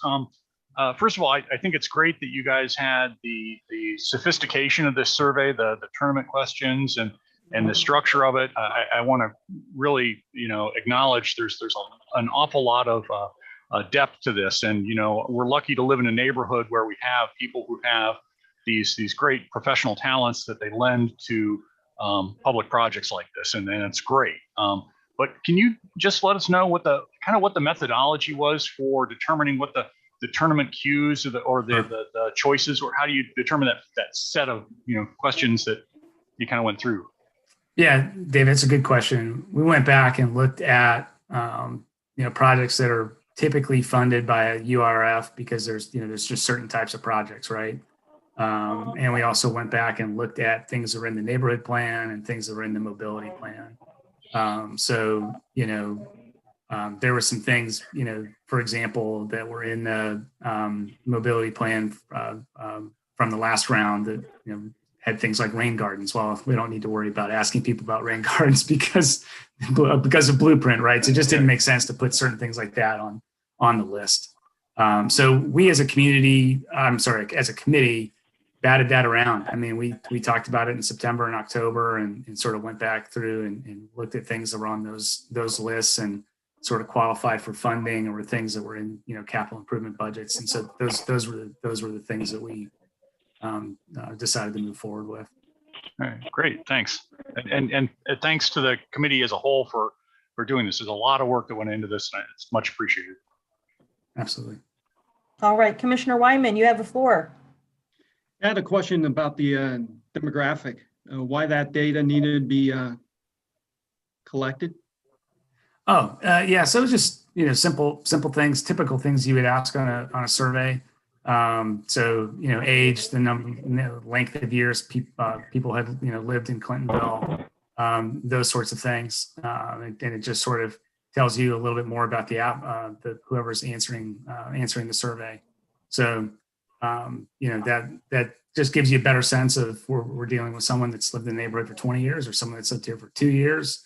You know, the age of the respondent, I think, is helpful, especially for thinking about, you know, things like sidewalks, for example. You know, if we've got a a fair amount of respondents that are, you know, of a certain age, you know, it can make the case that, hey, we've got, you know, a cluster of certain age residents in a certain part of the neighborhood, and we don't have sidewalks. Well, maybe we ought to think about some priorities there. So just simple things that we generally put in surveys. Now, placing people into these groups, why was that important? So I think you're referencing some of the qualitative analysis. It was just one way to start to get our hands around some of the qualitative answers. So things that people were sort of mentioning that were top of mind, those were all, you know, everyone had different answers. That was a free form question. People could put in whatever they wanted. So we discussed that at our February meeting. Those are called sort of psychographic sort of groupings. You see it a lot in market studies and other sorts of research, market research. Starts to sort of cluster the same type of responses together and starts to tell you a little bit more about maybe why people feel a certain way about a certain thing. So it's, you know, it's a bit of an art, not a science, but it's an interesting way to start to tell some stories. And I think, you know, we went through some of those sort of draft ideas in February. I think we'll tweak some of those based on comments and feedback that we've gotten on that. But it starts to help tell a story around some of that qualitative data that's not, you know, not something that you can pinpoint in a quantitative way. And how is that information going to be used based on priorities? I mean, how, you know, if you're in the quiet group and want something clean, is that going to be shoved off to the side for something that's going to be a broader issue? Yeah, absolutely not. I think it's just a way to sort of get our hands around some of that data that is very that is qualitative. You know, the priorities that I'm, you know, talking about here and on this slide, those are from the quantitative piece of things, and so no one's being discounted, no one's being, you know, no one's you know, values are being pitted against each other's. I think what it does is it shows us the diversity of opinions that exist in the community. And I think the other thing that's important to keep in mind is, you know, it doesn't all sort of fall neatly into a box. You know, we may find that we identify with 2 or 3 or 4 of those, you know, different attitudes toward certain issues in the community. So I think it shows a diversity of opinion, and it's just interesting to start to think about and a way of describing the data.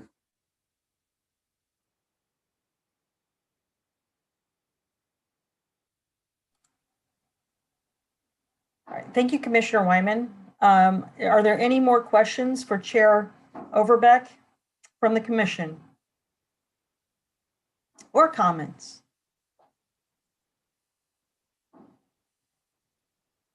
Okay. All right, are there any questions or comments from any public attendees for Chair Overbeck?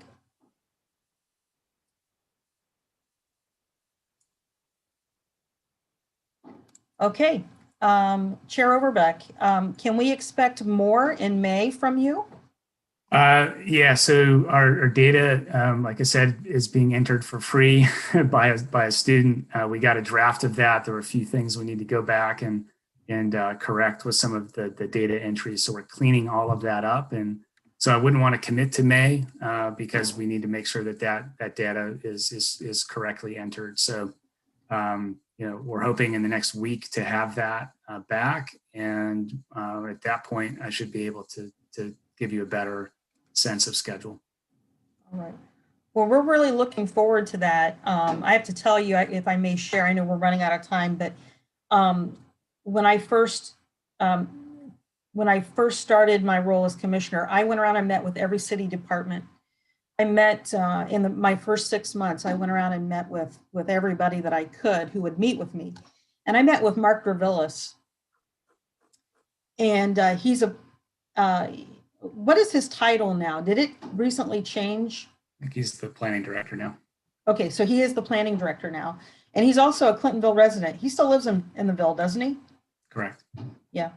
And I said, I've just started attending our planning and development committee meetings. I didn't even know we had one until I was on the commission, but I wanted to learn a little bit more about UIRF funding. And he said at the conclusion of our meeting, he said, I would encourage you to engage Andrew Overbeck because you've got a lot of very positive, forward-thinking ideas.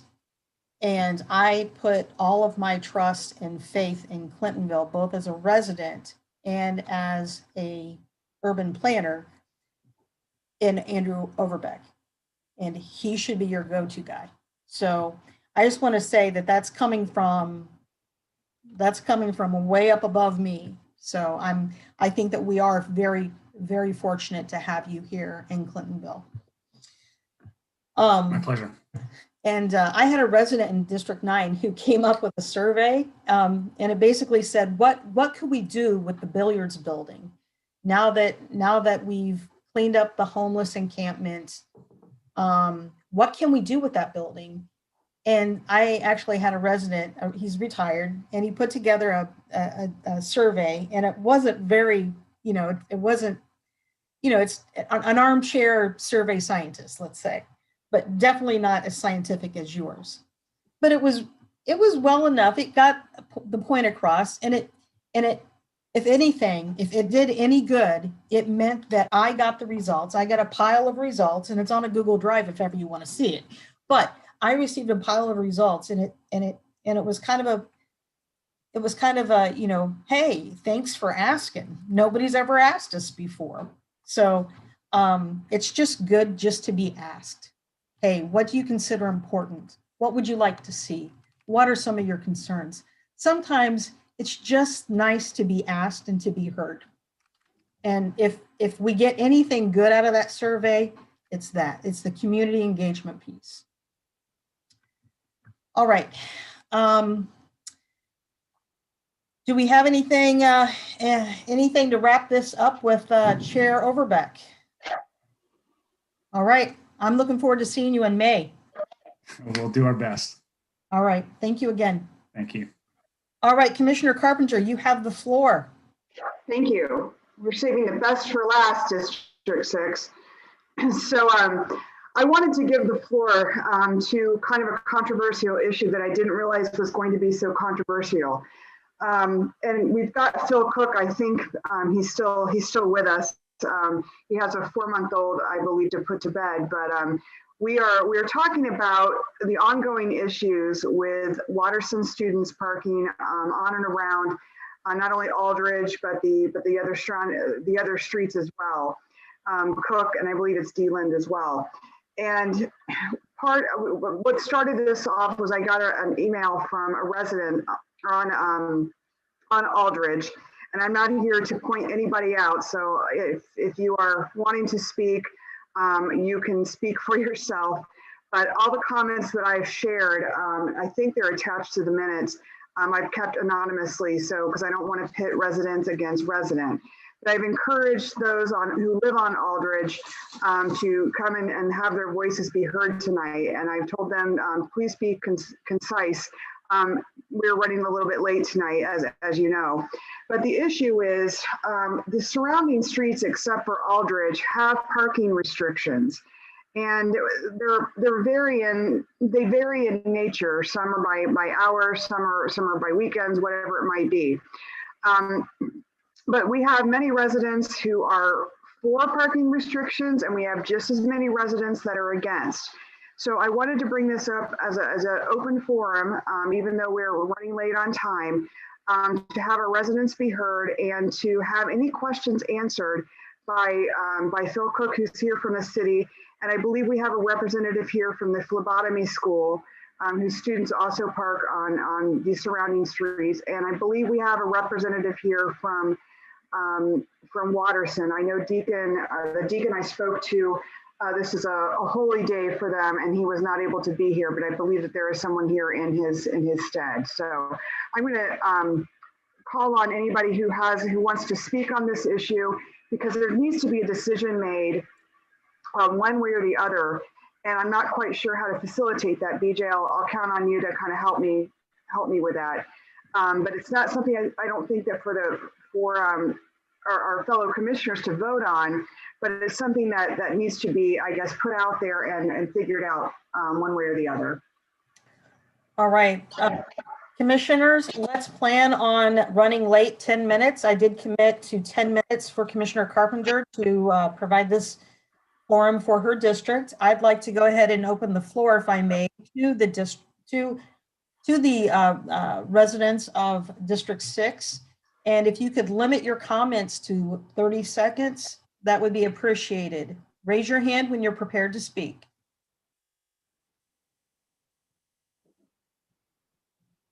Okay, Mr. Davies.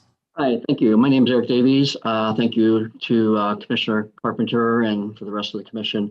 I would just say that I have been on Aldrich for about 8 years now, and this has been a growing problem with parking on our street, and the other streets around us do have restrictions. So I believe we really do need some solutions. It creates a very tunnel effect on Aldrich. It's already a fairly narrow street, and it can block driveways, and it creates some real hazards for people trying to walk on the street. But I would also say I'm not sure that restricted parking is the answer, and I'm really hoping we can get creative. I think it penalizes the neighbors who want to park on the street if they can't during certain hours, and I don't really think it solves the neighborhood's parking problem. So I'm really hoping that we can come up with some more innovative solutions, but something does need to be done. All right, thank you, Mr. Davies. That's your time. Thank you so much. Mr. Fulton? Yes, I agree. It has been a growing problem, and it is the Watterson students. This morning, driving up the street, there was almost no cars parked on the street, maybe 2 or 3. And so I view this as an issue that I'd like to see Watterson do something to assist their students with parking. I think the second approach, again, I'm not a big fan of restricting parking on our street. I think the second approach would be, can we remove restrictions on the other streets? Cook is easily 50% wider than Aldrich, and yet no one can park on that street. It is a danger to walk or drive on our streets in the morning because of the tunnel effect. And thirdly, I think an approach would be to restrict parking. I mean, I hate to go there, but I think I would rather do that than do nothing. Okay. But again, I'd like Watterson do something, and secondly, maybe we open up parking on the other streets. Thank you, Mr. Fulton. I appreciate that. Who's next? Mary.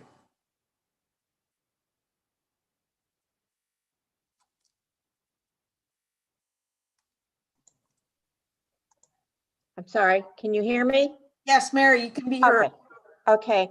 Yes, I've lived on the street for 10 years now, and this didn't used to be a problem, but probably in the last 5 years or so, it's really gotten bad. I'm retired. I have a dog. I have to walk. We have no sidewalks.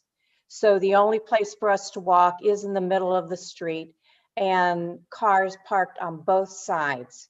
And not only that, we have the issue of people cutting through our street from Henderson. They're using it as a cut through so that they don't hit the light up there on Henderson High Street. So not only do we have just our own residents trying to get up and down, when we do try to get through that funnel of cars, if there's a car coming the opposite direction, you have to back up sometimes a full half block to a block, who knows, until you can finally find an open space to put, you know, I mean, it's gotten to the point where I'm considering moving. It is no longer a desirable street with the amount of traffic. The beauty from the street is taken away because there's just cars parked Okay. up and down. I'm so sorry, Mary, that's time, but we have recorded your comments. Thank you. Mary, can you just answer a question for me, just for clarification? Yes. At what hours does this traffic happen? During school hours. Okay, thank you. Who's next? Please raise your hand. Chair White, Dwayne Cesares has a hand raised virtually. Thank you. Okay, yes, sorry about that. Thank you for catching that. Go ahead. Okay, yeah, we're not in favor of restricting parking. You know, for me, when I look at communities, I always look at culture. I'm a social worker by trade, and excluding people, anytime we move towards exclusionary things, I don't think that that's very welcoming. And I just don't think that I've lived in the street for 29 years.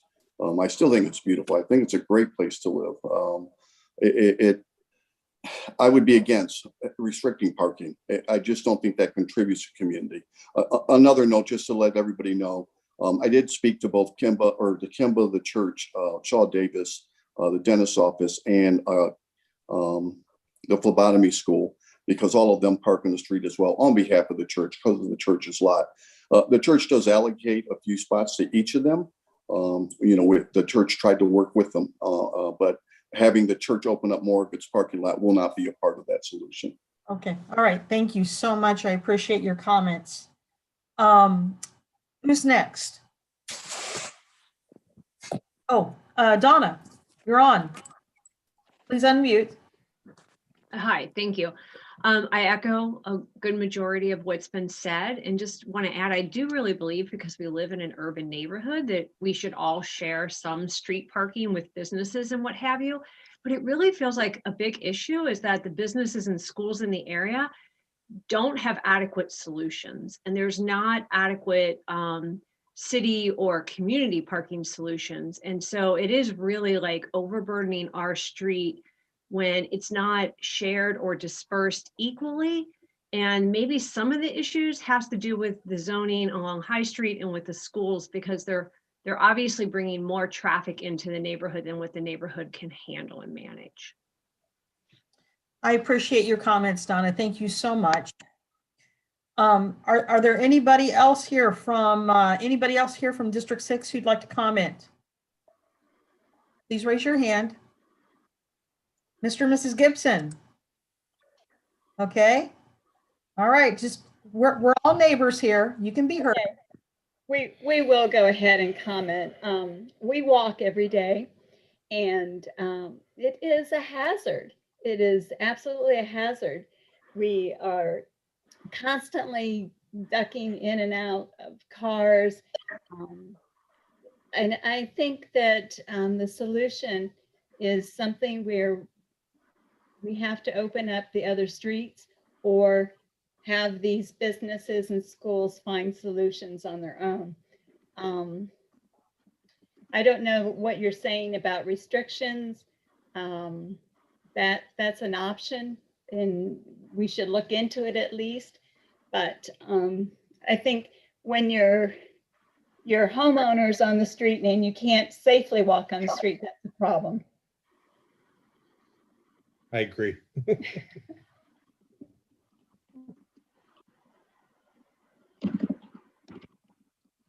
Thank you so much for those comments. Mr. Patton. I'm not Janice, I'm Bob. Oh, hi, Bob. One of the neighbors had a creative solution. I would just take that a step further. This is way out of the box, but vacant, unused parking at Whetstone High School. Could that be used as some form of park and ride? And the students might disagree with walking up Cook, so maybe the parents of those students would pay for a shuttle bus. So there'd be a bus from the Whetstone parking lot taking the Watterson students up to Watterson. So just a wild idea, but something different than restricting parking. Well, Jan, did you have anything to add to that? No, I would agree. I think it is very difficult. We've lived here for 34 years and don't ever remember this being a big problem, but it certainly has gotten worse over the years. And I agree with everyone here that something needs to be done. And hopefully we can be creative. That would be wonderful. Thank you, Jan. All right, anyone else, please raise your hand or say something. Speak up. All right, I think that's Emily. Hi, Emily, please go ahead. Thank you. I am with Ohio School of Academy. We are the vocational school at the top of Aldrich next to Kemba. We have been in that building since 2009, and I echo what's being said here that the parking has just drastically changed in that time, especially in the last couple of years. So, you know, I agree, I hear you. We have taken upon ourselves to present some solutions for our students so that they will not contribute in a harmful way to the community. I live next door in District 7, so you know, we definitely want what's best for Clintonville. We've looked into purchasing vacant lots nearby, and we've also opened up our own lot and moved our staff remote. So we have people working from home so students can park on our facility. Thank you, Emily, so much. I appreciate that. Sounds like you're a good neighbor. I know that does not go unnoticed. Anyone else? Okay, is that Lacey? Yes, thank you. I mean, I echo a lot of the same sentiments of my neighbors. So, I mean, we've been here about 3 years now. I feel like we've noticed it, and maybe it was because of the work from home situation that happened, obviously, you know, around last March, but we've definitely faced situations of not having our trash picked up. I've actually had to, unfortunately, call the Columbus police because our driveway was blocked by a car blocking our driveway. So we definitely have noticed, and, you know, we are a 1-car garage, so it definitely impacts us. You know, we don't want to have the restricted parking per se because we want the ability to park on the street as well. So I would say we would like to see if there could be other things that happen with the other streets, but if push comes to shove, we are definitely open to the restrictions on the street because it's better than what we're dealing with right now. Okay, thank you so much, Lacey. Who else? BJ, this is Catherine. Can I make a comment? Oh, yes. Hi, Catherine. Yes. So I am messaging privately with Kendra, and I think that this is a topic that will need to require its own meeting. So I've requested that me and Kendra talk in more detail next week, and perhaps we create some sort of special meeting. I know there is someone here from the city, but to discuss this in more detail, because it is going to require more time and various situations that can be presented from the city that are feasible. So I'm going to talk with Kendra, and I also need to talk with traffic management to see about next steps, but that would be my recommendation, is just to have a private meeting about, a separate meeting open to the public. I understand. Thank you, Catherine, for chiming in there. Commissioner Carpenter, I commend you for gathering up the troops, for sending the District 6 posse. I think we've heard your concerns loud and clear. Security in numbers always, not that Commissioner Carpenter does not convey your concerns, because I have heard these concerns from Commissioner Carpenter, but it's great to see this level of concern showing up in numbers in real time. Thank you all for being here. That really, and you waited throughout the meeting, and then you limited your time to 30 seconds to allow everybody to speak. I do want to conclude this segment and pausing this for further discussion in a separate meeting, but I do want to allow our representative from Bishop Watterson to speak.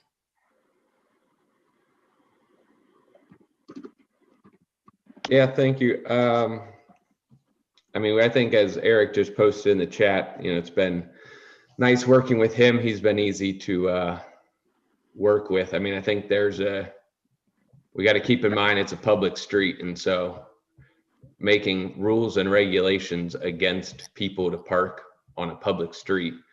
I get all the phone calls from neighbors that are yelling and screaming in my voicemail about people turning left or going too fast or whatever else. I think we take the brunt of those calls.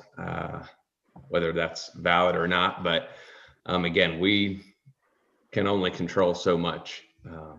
So we're happy to, we just had a student move their car so somebody could move in on a public street and was trying to get a moving truck in. We're happy to help in that way, but in terms of telling people they can't park on a public street, I don't know that, we're able to do that.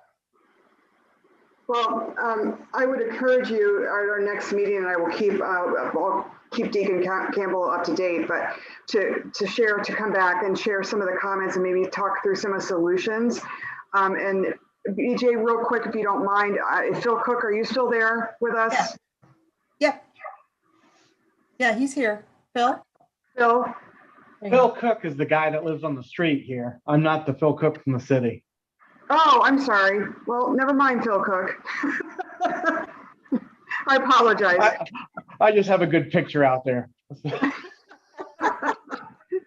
Well, I will keep, I just did a real quick chat.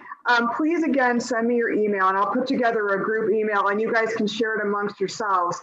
And we'll, like Catherine said, we'll get a separate meeting set up on this particular issue and we'll continue the dialogue and have somebody there. I know the other Phil had a 4-month-old to get to bed. And I know many of you work in the morning like I do and probably want to go as well. But we will get a separate meeting set up and I'll keep you apprised of that. And hopefully you all come back and we can talk this out and the city can actually tell us what your options are. And maybe we can roundtable this more, just like Mr. Patton said, and get creative out of the box thinking that's going to fit everybody's needs on Aldridge. And we'll invite the other neighbors from Cook and D-Lynn and all those as well. With your leadership, Commissioner Carpenter, I know you will. And I'll tell you what, there is no better unifier than an ounce of adversity. And when you're able to grapple around this as a group grapple, taking on something that is just truly the common denominator of a lot of something very problematic, and you're able to unify and work together. That's very powerful. You should all be commended for that. Okay, thank you, Commissioner Carpenter. Thank you, District 6, for showing up today. And we look forward to working with the folks at Bishop Watterson to find an equitable resolve that is fair and reasonable. All right, anything else for the good of the group from anyone? I'm spanning. Okay, all right, do we have a motion to adjourn? Second? Second. All right. Hey, everybody have a happy Easter. We'll look forward to seeing you all in May, and District 6, hang in there. Thanks, guys. Good night. Bye-bye. Take care.